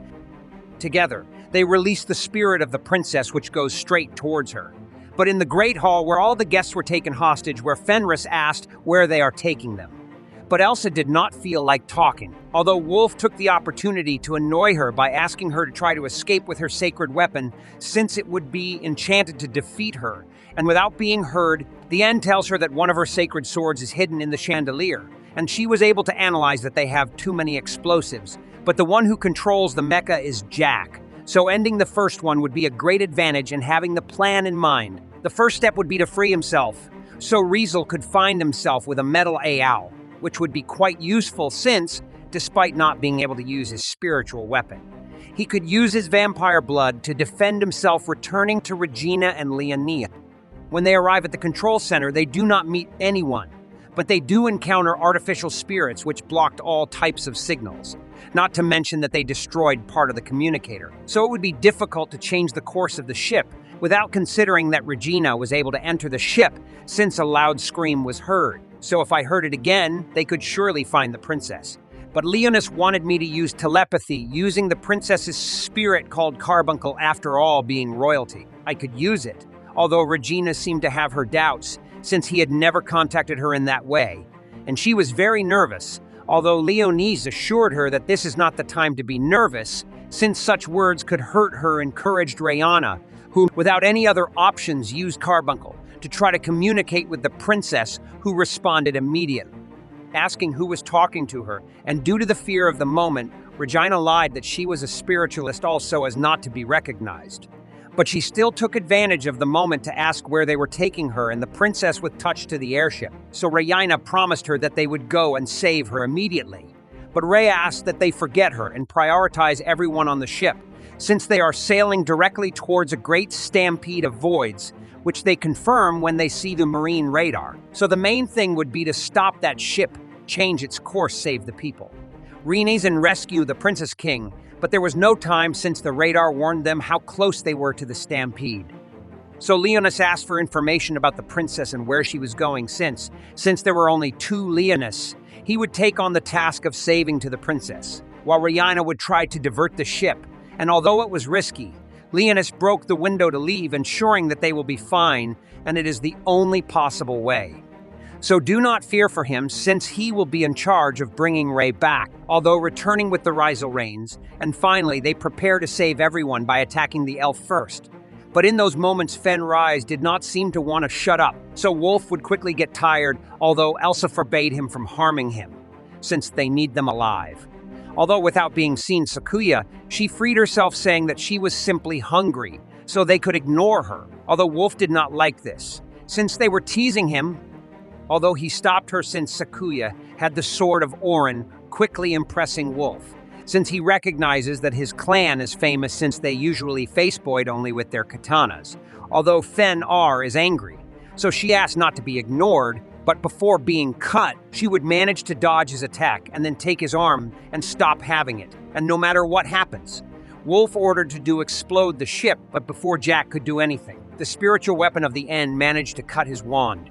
Not to mention that Sakuya went straight towards Elsa, who couldn't stand the blow with the katana, and to make sure she didn't have any problems, Fenris summoned her ice wolves, to that they freeze the elder hobo, and Riesel was not far behind, going straight to stop the elf in case he tried to do anything. And although Fen-Ar was happy that everything went well, Riesel scolded her, since it could be very dangerous, and although they recovered their phones for some reason, for a strange reason, there was no signal, and when they looked out the window, They found boys who quickly got on the boat, trying to force their way into the room where they were stopped by the girl. Although they did not stop arriving, so the N was in charge of guiding the boys' civilians while Riselia was contacted by Leonis, although she did not know how he got into her mind. But the young man revealed to her that his cat-shaped accessory is also a communicator, so that she can make sure not to lose it. Although at that time, he asked her to help Regina, who had entered the ship and would be in charge of piloting the ship, although she needed someone to protect her since there were too many boys loose. Not to mention that he was close to Ray, who, at that time, was being taken to a helicopter and wanted an explanation of where she was taken. But Sharn simply said that there are people interested in her spiritual power and she will take her to use her at will. In those same moments, we see Rena protecting herself from the boys so she could not control the ship, and even more so when she saw that they were so many. But thanks to Riselia and that mirror on his help, I would be more than calm. Even so, in the room, the other girls would do everything possible to kill all the boy, which, once defeated, a great special boy would appear which the N would call Brain Eater. This time was the same as the others since the Fenris wolves had no effect on her. But in the end, she intended to take care of the boss, asking that they finish off the rest. Although Sakuya did not agree, asking that they let her take charge and that they protect the civilians. So the girls accepted her request. Leaving Sakuya versus the Brain Eater, she quickly summoned her demonic sword called Yamak Diori. In those moments, Rayina was heading towards the heart of the ship, although there were still plenty of boys. So Riselia covered her back, leaving her way clear to try to regain control of the ship, managing to establish a successful connection where he could give new instructions to the ship and along with maximum speed. He would soon flee from the boys, but for his bad luck, the princess was about to be kidnapped by helicopter, but we see that Sharn simply used Cheetah, since he let the boys devour him. But within this king, he noticed that the ship could be recovered. Everyone on it will be saved except her, or maybe not, since, when trying to take off the helicopter, Sharn did not take into account that it had been tied up by a young boy who assured him that he would not get his way. Even so, inside the room, the situation was critical, since the girls' weapons practically had no more ammunition, but as if it were magic. The boys broke into pieces, although it was actually Sharai who cut off the monster's hands since she had orders from her master and wanted to make him happy, no matter what the cost. When we saw Sakuya again, we found that she defeated the boss boy, but to our bad luck, we couldn't see the power of his cursed sword, which made it very clear that he is on another level on the outskirts. Leonis challenged Sharn, although she wanted to know his name first, so the boy revealed him to be the Demon King. Although she did not like this since she believed him an enlarged brat, but when he saw that he dodged his spell, he was left speechless. Even so, Leonis recognized that she used magic, or well, the one he invented. So clearly, it would not work on him. And once he caught his enemy, he asked her objectives, and with no more options, Schnack revealed that he came to disappear the sacred swords and make a demonic sword which he planned to give to the goddess. Yet Leonis could not believe that a goddess still exists in this world, asking who she was when Sharn was about to reveal her name. A sword pierced his chest, a sword which Leonis could recognize as this being the weapon of the Demon King, the very demonic sword, but he still did not understand what it was doing there. But when he saw that it transformed into a great monster and attracted voids, he could understand that even a sword. She succumbed to the voids of the present, so she would have no choice but to eliminate her. Even if she attacked the boy, he did not receive even the slightest damage. After all, it was a sword given to the hero by a god. At that moment, we see that the boy was so powerful that he could even teleport.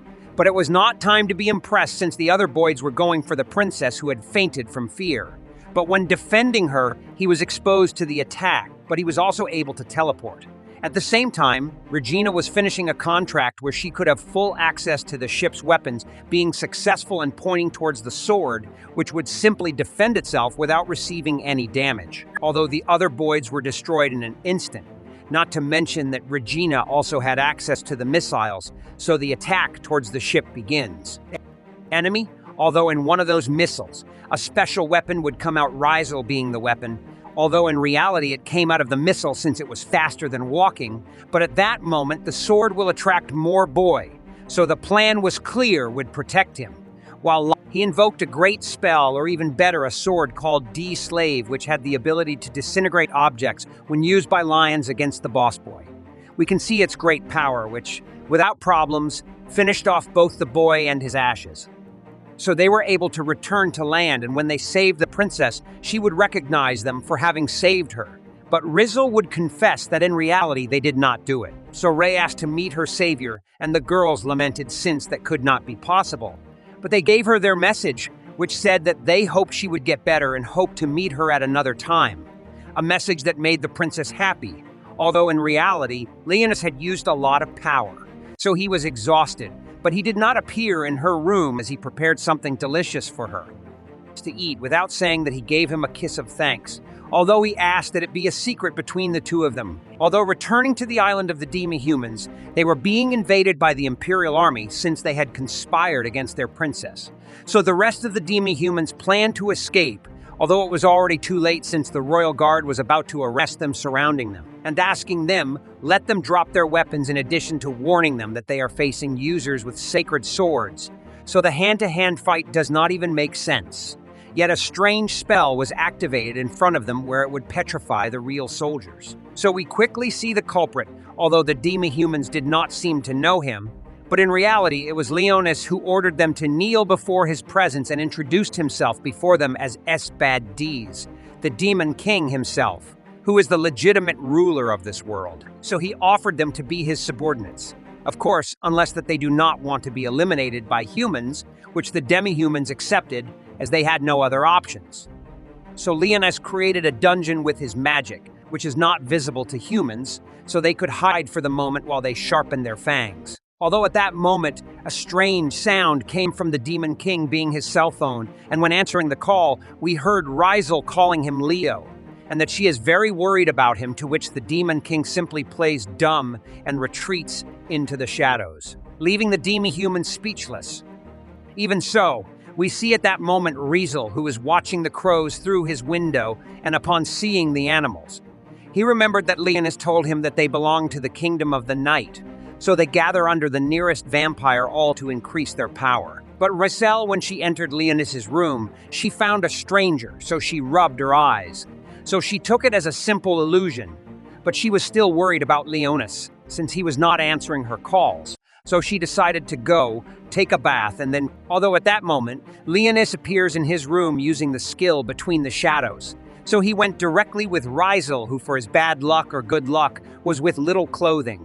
So they both ended up being embarrassed, and even more so when Relina entered, and badly, he understood the situation. But before saying a word, they asked him to shut up and then enjoy some food together. But Rizel no longer liked that Leo eats so few vegetables since he could get sick. Although the boy promised to eat them later, but deep down, he felt strange, since it was strange for him that others cared so much about his health, but the crows kept bothering his home, which Rina realized and thought that they could be a big problem. So it wouldn't hurt to take a few shots, although Riselia, he tried to calm her down, since he felt that the crows were quite cute and did not deserve that ending. Although Regina said that there are rumors of that house where, in the past, it was inhabited by ghosts, so they should get rid of the crows. In addition, there are even more recent rumors of a ghostly black dog and a maid who appears in the house at night. So Rizel remembered what he saw recently, claiming that he saw her in Leonis's room and that she had short black hair, which made Leonis almost choking, since he knows that they're talking about Shirai, and he simply said that it is impossible for it to be true. Although deep down, he felt a little angry since his maid was being very careless.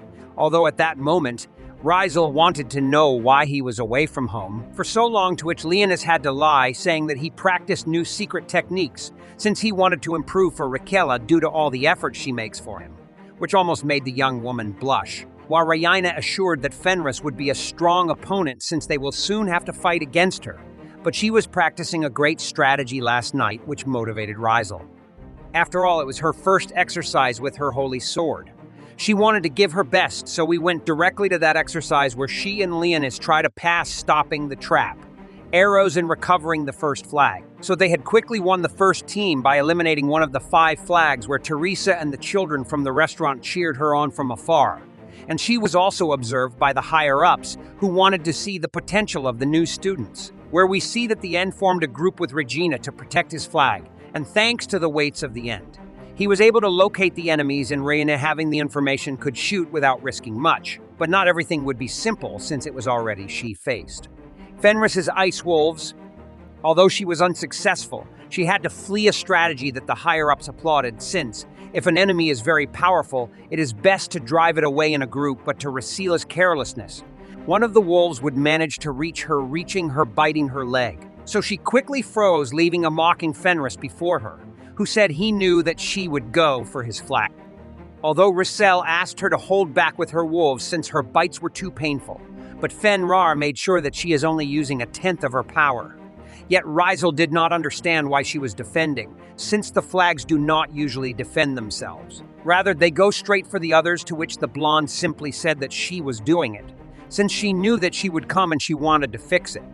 Things with her, although Riselia thanked her, since thanks to her bad movement, Sakuya will be able to go for the other flags, but Fenris had everything covered, since they had managed to make her appear right in front of them because of her ice wolves, which took her even Fenris, who was happy that they only have to worry about Rihanna. And in the end, such a strategy impressed Leonis, who, despite knowing that he has a bad character, he did not deny his great intelligence. Yet Fenris was obsessed with fighting, so she challenged Riselia, acting his sacred weapon with powerful ice fists. So Riselia quickly asked Leo to take care of Fenris's friend. He did not hesitate to attack his enemy, but Riselia continued to insist that he had to protect his main flag. Although this did not matter to him, the blonde who only wanted revenge. So Riselia accepted the challenge, although after receiving a push, she knew that it would not be easy. And even less so, when her friend threw two ice wolves towards her extremities to leave her without any movement while Leo dodged the arrows of her. The enemy took the opportunity to use his power of shadows to immobilize and suffocate his enemy, who was quickly considered eliminated by the official system. But Riselia at that moment knew that he could not surrender as you enter. He revealed that he always admired Fenris and his power of ice, but at that moment he decided to end the battle by hitting and destroying the sacred weapon of the blonde, whom the system quickly decided to eliminate. But this made Leonis happy, who could see his right hand, which had become extremely powerful, something that surprised the great commanders. Even the old man washed the queen's equipment, since without having experience in the tournament, they ended up being the winners. But in a change of scenes, we see how our lucky Leonis is being bathed by the girls, because he is not yet 10 years old, and as a rule of thumb, the school must be taken care of by a tutor until that age. So Riselia was the closest thing to a tutor. So there were no problems, although Regina took the opportunity to annoy Sakuya by insinuating that she was growing well. And since she was passing through, she also asked Leonis, let him watch, but he was embarrassed and said he wouldn't do it. And while the girls were talking about how well their leader Sakuya fought, he apologized for letting himself be fooled, although the End said that it didn't matter since it was their first fight. So they made a promise where everyone they joined their hands. Although Leonis was missing, who approached them as best he could to promise that they would improve together. At that moment, we were shown a sword which a guy admitted that Sharn gave his best attempt. But it was not the right one for the mission. But that mysterious guy was the very lord of the void, Nefez, who fed a luminous rock, where Nefez assured that his goddess was there, who would soon wake up. But at the same time, we see a mysterious kingdom which seemed to have been hidden, but returning with the young people. They were recruited by Grey, since their satellites observed a strange city. Although Riselia seemed to recognize it, since it was the third garden of the assault. But to his surprise, it appeared out of nowhere. So it is very likely that the Voids are responsible, not to mention that the emergency alarm was activated more than once. So it is likely that there are still some survivors in the city. But Degis believes it is due to a machine error, but to be sure he asked the boys to explore it, since it is likely that they will find some survivors, this being their mission permission to eliminate any boy. But if they encounter a swarm, they have the order to retreat. Even so, the End wanted to know why they were given that mission. But the instructor simply said that it was the director's decision. Even so, the End said that Riselia was a survivor of the third garden. So he did not want her to go this to avoid old traumas, but Riselia did not want to evade his duty, so he did not deny going. But he did ask that Leonis not go due to his young age. Still, Leonis asked him to trust him, since he is also part of his platoon, which Riesel already ended up accepting, promising that he would take care of him no matter what. So, with the mission accepted, a large helicopter would pick them up. Even so, Leons had many doubts since in that ancient city had activated a mark of the Sacred Order, something that he discussed with his subordinates. But Blast did not believe it was possible since it had not been activated for 1,000 years. So his personal mission would be to find the person responsible for activating the mark. And while Blast was left in charge to take care of the city, Shari was assigned to go with Leonis. Although changing the subject, Leonis wanted to know where Blast was going so elegant, but he responded that it was a gift from a samurai, to which the protagonist knew that it was from Sakuya. Now they quickly left for their mission, where, upon seeing the light of the sun, the end recommended them to sleep a little, since the trip would be long, and Rihanna offered her legs to sleep to Leonis, who would be arrested by Rizel since she was jealous and assured that he should use his legs, now that she was his guardian. But Queen forcibly put him to bed since she would take the opportunity to clean the ears of the young man, who with no other option had to fall asleep, remembering the past with his queen. Riselia, where he cleaned himself his bones, ensuring that it is dangerous not to do so, but she continued talking about her short time since she would soon leave the afterlife. Even so, she asked him not to forget her since 1,000 years in the future.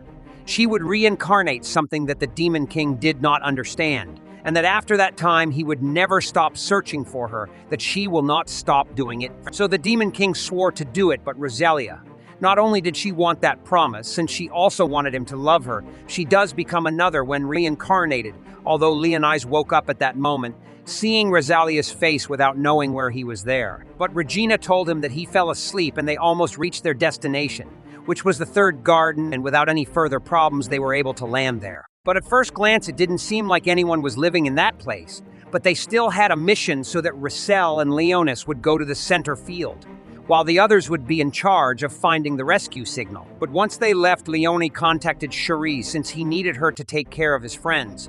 But halfway there, Rihanna recognized a place where she used to be, a cafeteria where he always went with his family. But at that moment, lightning caused a large pole to fall on Rizel, this enormous monster being the cause of everything. But at the same time, from the heights, they show us a little of the past about what happened minutes before our protagonists arrive, where someone appears as the Terminator. This being an elf girl called Ire who does not know where she is. But she can recognize that it is her world, although when he touches the ground, he knows that 1,000 years have already passed, and perhaps that is why there are no trees, grass, or good air in the environment. But although there were no signs of life, there were some beautiful clothes, so he proceeded to try them on while he thought about what direction to take next. She didn't expect that horrendous world at all, but in the distance she begins to see a strange ship, so she calls it a flying saucer. Although someone behind her reveals that it is actually a helicopter and introduces herself as Nephi's, who is the master of the void and the hero of the elves, was not expected to be in a place like that. Yet this does not seem to matter to Yor, since he believes that he is responsible for having destroyed his entire planet and quickly threatens him. Although Neff simply changed his topic, since she wanted to know why they sent her, hoping that it was not because of the destruction of the goddess's container, to which the elven heroine immediately asked if he was asking that, since he was the caretaker of the container. Although when Nefes did not want to answer his question, he quickly launched himself towards him. But to his surprise, he ended up failing since the Lord of the Void moved too fast, and to his surprise, a strange exterminating angel appeared behind him with bad intentions. But here comes a small glimpse into the past, and we return to the present where this same exterminating angel was trying to kill Rizel, who was trapped with a large pole, and as the angel was about to kill her, Leonis used his shadow magic to get her to safety as quickly as possible, preventing her friend from fall in battle. But this would leave him alone against the monster who used enormous magical power, but was no match for the defense of Leonis, who did not hesitate to defend himself by making his enemy retreat minimally. But even so, Leo knew that his protection could nullify the magic by which was a dangerous void to face. But still, this did not intimidate our young prodigy, who assured the angel that he is about to see what true great magic is. But from a distance, his companions saw him, who began to wonder about Leonis and Rizel. So they went straight to the battlefield in case they needed any type of reinforcement. But in reality, Leonis was facing the boy alone, who did not stop attacking him. But Leonis would not be left behind, invoking his gravitational power on him, managing to make him fall to the ground. But the monster being able to cancel the magic would not fall so easily. So the boy tried again, but this time with even more magical power, since it will not allow a simple void to compare with it. And when we see that the angel began to suffer, Leonis invoked a great exterminator ray, which without much trouble finished off his enemy. So Leonis ran towards his companion, whom he had protected with complete success. But even so, when he met with her, he could see that she was not well at all. When Riselia began to having trouble getting up but still asked her to be careful, since she had just suffered a big wound, and even though she is the vampire queen, her body is mortal. So it will take time for her to recover, which she understood immediately. But she still apologized already, which was not at all useful in combat. But Leonis did not care about this and planned to help Riselia by hiding her power. Since with her in poor condition, it would be best to avoid any unnecessary fight. A fight that apparently would be immediately when she could see some strange specters which were approaching them. But before Leo did anything, Riselia asked him to calm down for a second, as he could recognize their shields being those of the royal family, where one of these being the ancient crystal knight named William Richmond, saluted to Riselia, who remembered her face since when she was little he worked for her father. So William was happy to know that she is fine, stating that she is now a spirit, and they have come to them to talk, which Leo was not worried about, since he recognizes that in combat zones where souls with strong attachments to a purpose usually end up as wandering spirits since 1,000 years ago. In the past, many ghosts of his great army used to appear. William ended up revealing that he sent him the message of help, and since he no longer they are human, it was likely that no one would come for them, but rejoicing at their good luck. He took the opportunity to warn the young people that, if they continue at this pace, the tragedy that happened 6 years ago in the past, which killed everyone on the ship, would happen again at any time. Moments since boys' stampedes were preparing to attack the Seventh Garden this, because a new Lord of the Void has appeared in that world. But Leonis quickly knew that perhaps they are lying, since in the past, when the Lord of the Void should have appeared, he never appeared, so it does not make sense that the prophecies come true 1,000 years in the future. But still, that does not explain how simple humans know about the existence of such a being. But William continued his talk, where he assured him that the Lord of the Void had joined the magical circuit of the city, so he is the cause of it, moving at that precise moment. So Riselia, very worried, knew that she had to report this immediately since her home is in danger. But Leo did not know what to do, since the people might call them crazy if they say they talk to some spirits. So he tried to calm Riselia, who despite being hurt, wanted to warn everyone. But Leo already knew that first. He had to take him to a quiet place, which William quickly offered. There was no problem with them going to the castle. Besides, they had already called a car. But it seemed strange to Riselia that a ghost could drive a car, although Leo reminded him that it is likely that this car has technology which must have something of magic, so it wouldn't be too crazy if they could drive them. Although Leonis wanted to go much faster, so he summoned his faithful coursers, which were skeletons of horses, who would pull the car so that Riselia could get there as quickly as possible to rest. But at the same time, for a while, her friends were looking for the boys since they hadn't seen them in a long time. When Sakuya stopped them, the girls were happy that there was a survivor. But when they saw her armed and eager to fight, Sakuya asked to be allowed to fight, invoking her sacred sword, which Aya did not know, so she assumed that they were friends of the Lord of the Void, although the girls quickly explained to her that they do not know what they are talking about, which ended up being enforcers since she felt that they were treating her like a fool. So she went straight to the combat where Seiken already. He knew how to respond in the same way, even though he was superior by almost cutting his neck. But Sakuya stopped, since he knew that it was not fair to fight against someone who is injured, which we see as true when the heroine's back turned red. But in turn, Nefes worshipped his beautiful queen, who would soon wake up as long as he continues to give her power. But returning to Riselia, she little by little felt better, but still had a strong need to taste some of Leonis's blood, which she had no problem with, to give him a little. But when Riselia pounced on him, she began to suck the blood of the young man more than necessary. Even though he knew that Riselia was going too far, he had no problem letting her eat. But when his transmitter rang, he wanted the end to know if they were okay. He quickly stopped eating to inform his friends that they were okay, but it may take some time since they will explore. Maybe the King of the Boyds is living in that city, something that he couldn't understand at the end. So Rise admitted that it is likely that the interference of the entire magical circuit of the ship is caused by King Boy. So they will look for evidence that it is true they could end the voids from the root. But in the end, he asked him for some time, since there was a wounded survivor and they had to heal him, which the boys could not understand. So they agreed to get together when they finished exploring and their friends to heal. The survivor by hanging Ryle wanted to continue where she left off since she was still very hungry. But Leonis stopped her since he had a gift for her, this being a large red dress, which in reality Leo explained to her that it is the highest equipment that is given to a skilled sword. In addition to the fact that her dress converts the magic of the vampire queen into explosive physical strength. But the disadvantage is that it consumes a lot of magic, which was also stored in the user's body. But all this made Rizel happy, since he knew that in reality he gave her weapons because he wants to take care of her. But Leonis quickly became embarrassed, assuring that it is a gift that is always given. He also gave her some cute skeleton pendants, which Rizel really liked, but Leo had to stop since he didn't tolerate compliments well. At that moment, his friends were trying to heal Ayura's body, although the end never ceased to surprise him since even wounded.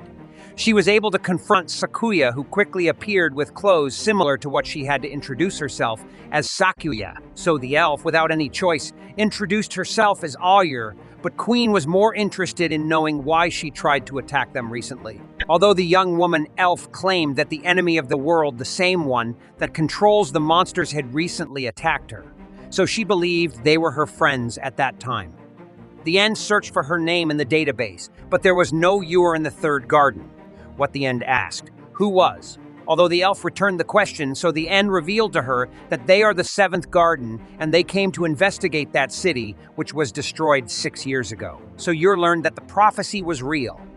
And humans ruled the world when Ayur ate her stomach, revealed her hunger. So a kind Sakuya did not hesitate to share some of her food, while Ayur ate Sharai watched from the shadows, recognizing the elf as she was a disciple of the sixth hero Shadaloo. Even so, Shari did not understand what someone from 1,000 years ago in the past was doing in the present. Another angel informed Nefes that an angel had been exterminated, but he still did not give it importance, since he had work to do in turn. When Rizel returned to his home, he couldn't help but feel sad, and when they entered the castle, Leo couldn't help but sit on a chair, remembering his old throne and in order not to lose the habit. Leonis took out a bone to start cleaning it, remembering the days he cleaned his own, while Riselia continued exploring her old home and couldn't help but shed some tears when she went to her father's room, since there was a book that he always read to her. Even so, the spirits used some of their power to renew the entire room since they wanted Riselia. Remember the beautiful moments with your father when he read about old stories such as the Demon King, who only left the earth in darkness. But unfortunately for him, he did not believe in the end of the story, since someone so powerful could not end that way. But a voice quickly interrupts Rizel, who upon seeing Anef is happy and asks him if he is a survivor. But he simply becomes depressed since they confused him with a dirty human, something that would not go unnoticed. So the human he had just met would soon be silenced to the bone. But when Leo heard his friend scream, he ran towards Rizel, who simply didn't seem to react, and a great flame would soon consume her if she didn't wake up. Even so, in that fraction of a moment, Rizel already began to remember the past, where she was just a child and faced her father since she did not want to hide and wanted to go straight to battle. Even so, her father promised her that when she is even older, she will be able to do so. But at the moment, it is his and his family's duty to protect the kingdom. And although he noticed his daughter's sadness, he wanted to make her feel better by telling her about his story about the Demon King, that he read so much to her in the past, where he will reveal that his book may be something real. And at some point in the story, it returns to attack them all, whether in the form of a demon or voids. So perhaps they are in that same story. But when Rizel was able to regain consciousness and wake up, he only observed 3 mysterious beings of the which we don't know anything about. But Nefes on the other side was wondering if maybe he got out of hand since he had used the magic of the Third Emperor, which was even useful to quickly eliminate Titans. But when the smoke disappeared and behind it, There were 3 specters. Altico wondered where such aberrations came from, but Riesel no longer seemed to be scared, and one of them congratulated her for surviving such an attack. Although the second specter says that it could have been better since she ended up fainting for a few seconds, but the third specter assured her that she has nothing to fear since they would protect her. Even so, Nifa was surprised since she thought she was facing a simple human, but seeing her control of the undead, she decided to get serious and use her fire magic, which could not be stopped with easily. But when Leonis appeared, he was able to dodge it very easily and even redirected it towards Nefez, who was completely burned, but Leonis, seeing it well, thinks he went a bit too far and regrets it, since he wanted to ask him a couple of questions. Even so, Riselia did not understand anything and asked for the 3 specters in front of him. So Leo explained to him that the amulet he gave him was actually the home of those 3 skeletons, which were very polite, presenting themselves as Elias, the swordsman of Hades, the master of Hell, and Fisgar, the sorcerer of Hell. Underworld, which together made up the glorious lords who quickly began to fight, since each one believed that he was better than the other or stronger and more necessary than the other.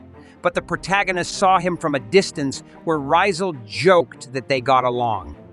Well, Leonis, before he scolded them, saw that it was normal to return his spell. He saw that Nefez seemed to have received no damage while he congratulated him since a normal human upon returning. His spell would have turned into ashes instantly, but Leonis simply stood open-mouthed, that it was impossible to survive such an attack. Yet Nefez asked him why that face. After all, an attack is weak, as that would never have an effect on someone like him, while he cast another fire spell which Leonis decided to stop, which he managed to do. It is extremely easy to the point of freezing the floor where Nefez was while he was wondering how this is possible. But Leonis would not allow any more disrespect. So he began to ask questions like, what is he doing in that place? But when he felt a strong tremor that shook everything, the ship Nefez began to laugh since his plan would soon flourish, telling that the Saint Tyrese had just fulfilled her sacrifice. But Leonis could not recognize that name, so he asked him what he was referring to, which Nefez had no problem, saying that the saint is a container of the goddess who has just been resurrected. Thanks to him, while a portal appeared behind Nefez, who said that his duty had just ended in that world, and while he was escaping, Leonis told him that it was useless to fight. But the young man would not let him. He escaped by sending his shadow hands after him, but Nef simply undid them, finishing his sentence with that. It is impossible to escape the fate of the goddess and her destruction as she calmly disappeared. Yet Riselia wanted to know who he was or what goddess he was referring to. But the young man also did not have much information apart from a slight memory from 1,000 years ago in the past, where he remembers that he saw her, but for a very short time, calling her Lefias Razar, who is basically the demon god of the underworld, and together with the god of revenge, they have Rael been on the powerful stairs of the gods called Hashima many times. But Leo suspects that perhaps the goddess Nefez refers to is perhaps Rosia, since her prophecy would be after 1,000 years, but after feeling another earthquake and seeing the symbol of the apostles in the sky, which is a sign that humanity was faithful to the gods, Leo begins to have a bad feeling. So he recommends that Milas escape somewhere immediately, which Leo hears, but while they were escaping, Riselia sees a strange being which begins to emerge. But William appears before them, who informs that this void is the one they warned would soon be released. So as it was too late, they begged the princess to escape, since as we can see, this will not happen. He was weak, nor was he alone to defend himself. Although upon seeing him, he knew that it was actually in the sanctuary of the apostles, and the giant boy in front of them was actually one of the great of 6 heroes, being Eris resurrected. And in the distance, Raina could see to the big boy, so he immediately reported the large amount, although this made him immediately call Riselia, who seemed not to answer, and Sakua at that moment gave some food to Ayur, since she had to leave immediately. So, without wasting any time, they sent a missile from their control center to the sky to send a distress signal, since a new and powerful void had appeared, bringing with it a huge amount of voids. But Riselia, I don't know what he would do with his arms crossed. She activated her holy weapon to begin fighting against the entire wave of voices, and although her friends could not do the same since they had orders to stay safe, if they found any void, the N knew that it would be impossible to follow those rules. Since the number of enemies, it's ridiculous. So they planned how to save their friends and escape together. But when the monsters appeared, they had to fight immediately, which Ayer could see with her own eyes to simply apologize for failing since the goddess had been resurrected, and there was nothing to do. But at that moment, Rafael continued fighting, and although he could hear these monsters recovering in a second, even the glorious lords, despite each of their attacks, could not avoid this ridiculous regeneration, so they wondered what to do. But such a problem was not only for them, since both Regina and Sakuya could not do any Resgula to them, so the end had to scan them. But when Leonis was fighting, he noticed that if he attacked him directly to the head, they would never regenerate again, so he reported it immediately. But the end, she was not far behind, since she was able to tell the same thing to her companions who attacked that area directly, but Leonis remembered that the power of such a goddess was to revive. So this is the main reason why those voids have something of the same that she was. But with this secret revealed, the voids began to be almost ineffective, at least for our group of brave protagonists. Even so, the lions could not stop seeing Daenerys, since no matter what happens, they will have to fight her. But when one of the spheres that the End sent to explore found vehicles to escape, the girls went straight towards them. And although Ayer did not seem to be fully recovered, she still went with her new friends in turn. The lords could not believe that they have so many enemies to defeat. But then that's what war is about. So they were right to face their enemies, which Rizel and Leo did not stop facing. And when Leo saw Daenerys again, he promised that he would not let the whole world be destroyed a second time. So he pointed his staff at him to invoke a spell called Ulsum, which was the representation of destruction in person, something that the closer he got to Daenerys, the more we could see how she was burned by the great power. But despite everything, it quickly began to regenerate as if nothing had happened to her, something that Leo did not like very much after all. Ulsum was a level 10 spell, but when Daenerys began to recite a strong spell, Rizel noticed that both Lord Diaz and Leone approached to protect her heiress didn't seem to be playing by invoking a great shower of crimson meteorites towards his enemies, and from the distance Ayer was able to recognize that great spell, which was level 11, and both the girls in the distance were wondering what was happening. But they didn't have time to distractions, since they had to hack the ship to be able to use them, and when the spell stopped, we see that nothing happened to the protagonists.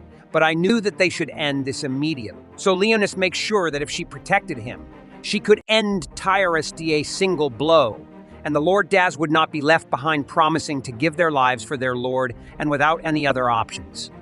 Rizel used some of his blood to use all the power of the Vampire Queen, and together with the Lord Das, he was able to put an end to many voids, giving him a great advantage to Leonis, who did not hesitate to jump towards danger to position himself in front of the enemy, who was once a great hero, but in the present fell into nothingness and would have to be destroyed with his own hands. So with his dark sword called Din Slave, proposed to cut the great boy in two.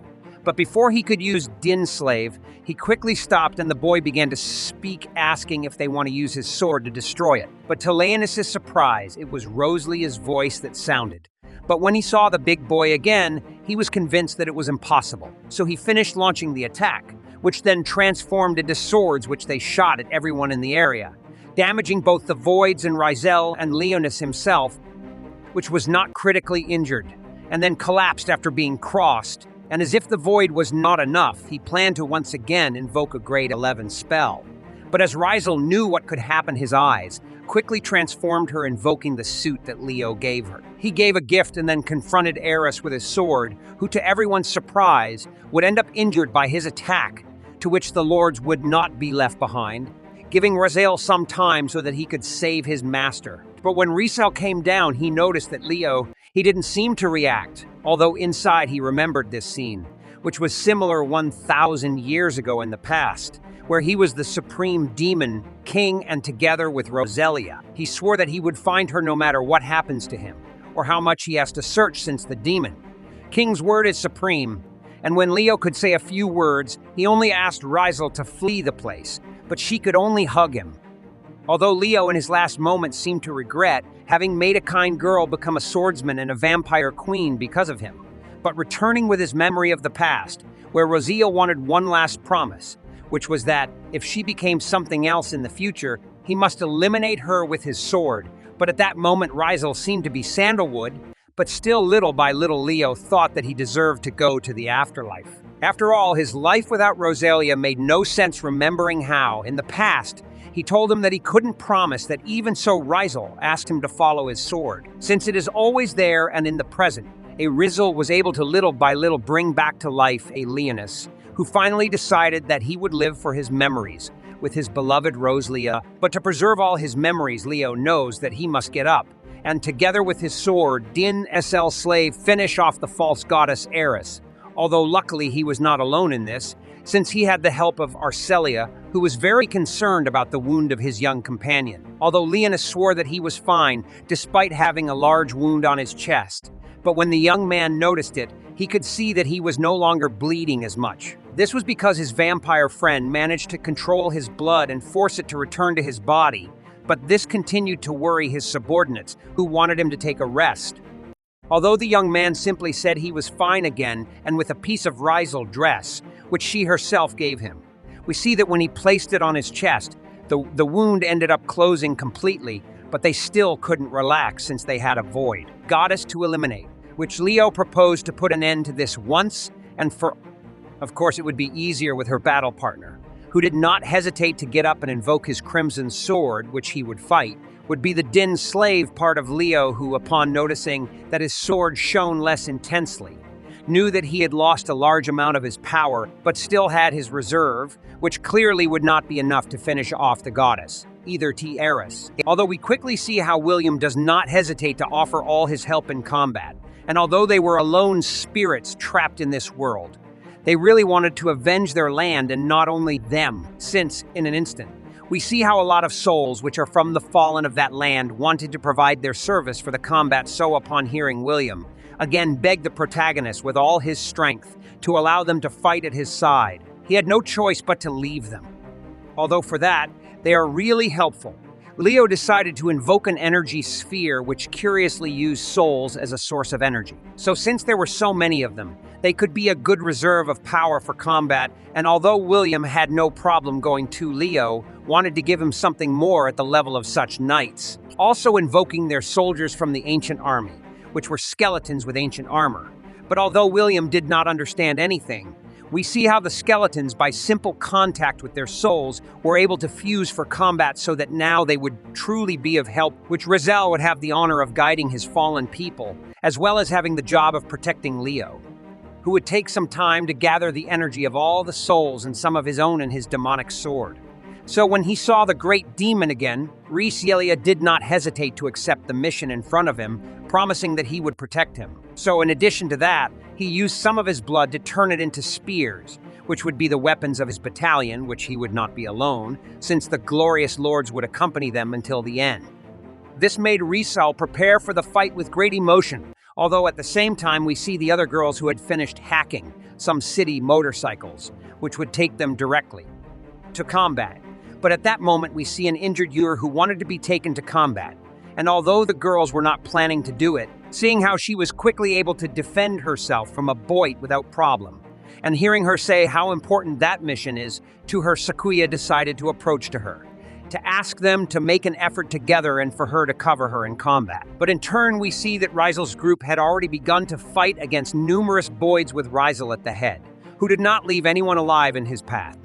And the other warriors were not far behind, using both ice skills and powerful fire magic spells, things that gave Leonis the necessary time to continue gathering all the souls necessary to win. And although he did not know if they would arrive in time, the girls were already on the way to combat on their motorcycles, where they could quickly see some enemy Boids, which made them finally use their sacred weapon to control their friends' motorcycles, so that they could shoot the enemy without problem. And why not cut them in half with their katana? But Riselia, in the middle of a combat order, would end up being injured by a Boid, to which, thanks to Hades, she did not suffer more than a simple scratch. But quickly, Elia noticed something more than her wound, since her dress did not stop getting hot from the combat.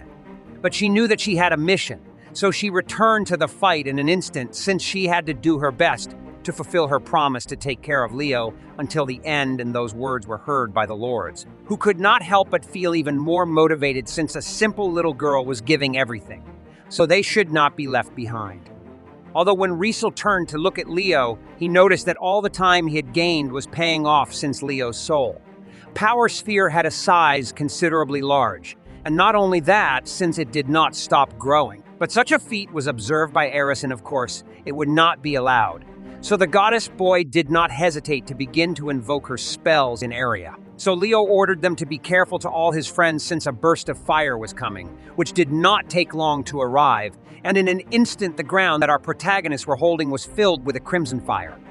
Although to our surprise, we see how no one ended up injured thanks to a shield that the young man managed to put them at the last second. But even so, his priority was still gathering energy, and luckily for him, he only needed a little more power, and from a distance, his friends lamented that they couldn't go faster, since the danger was more than far away and they couldn't help but feel worried about their friends of whom they still have no news. Even us Auras regretted not arriving on time, especially when they saw that the road was in pieces. But this was not a big problem for the End, who knew that their friends' motorcycles. They had a flight mode, so they quickly managed to cross without problems, or it was like that until a void exterminator appeared in front of them, and although Relina tried to kill it immediately, her holy weapon did not even manage to scratch her body, but to her surprise it caused him to deviate from the path and crash to his end in a building. Although in reality it was Sherry's whip, who was surprised that his enemy died for something so weak. But although he did not like it, he was obeying his master to take care of his friends. So she once again ate a donut as a prize, and while the sky was dyed with exterminating voids, we see that our group of heroes did not give up at any time, giving the fight of their lives to the enemy. But so much effort was rewarded by listening to Leo tell him that he already had enough energy for his attack, which before he could launch his attack against. Euryris once again invoked his spell of mass destruction, which surprised Leo since it was the third time he had invoked such a spell and to be one of level. 11 was surprised that he didn't get tired, but Leo still wanted to get ahead of the attack by invoking all the power gathered designed slave.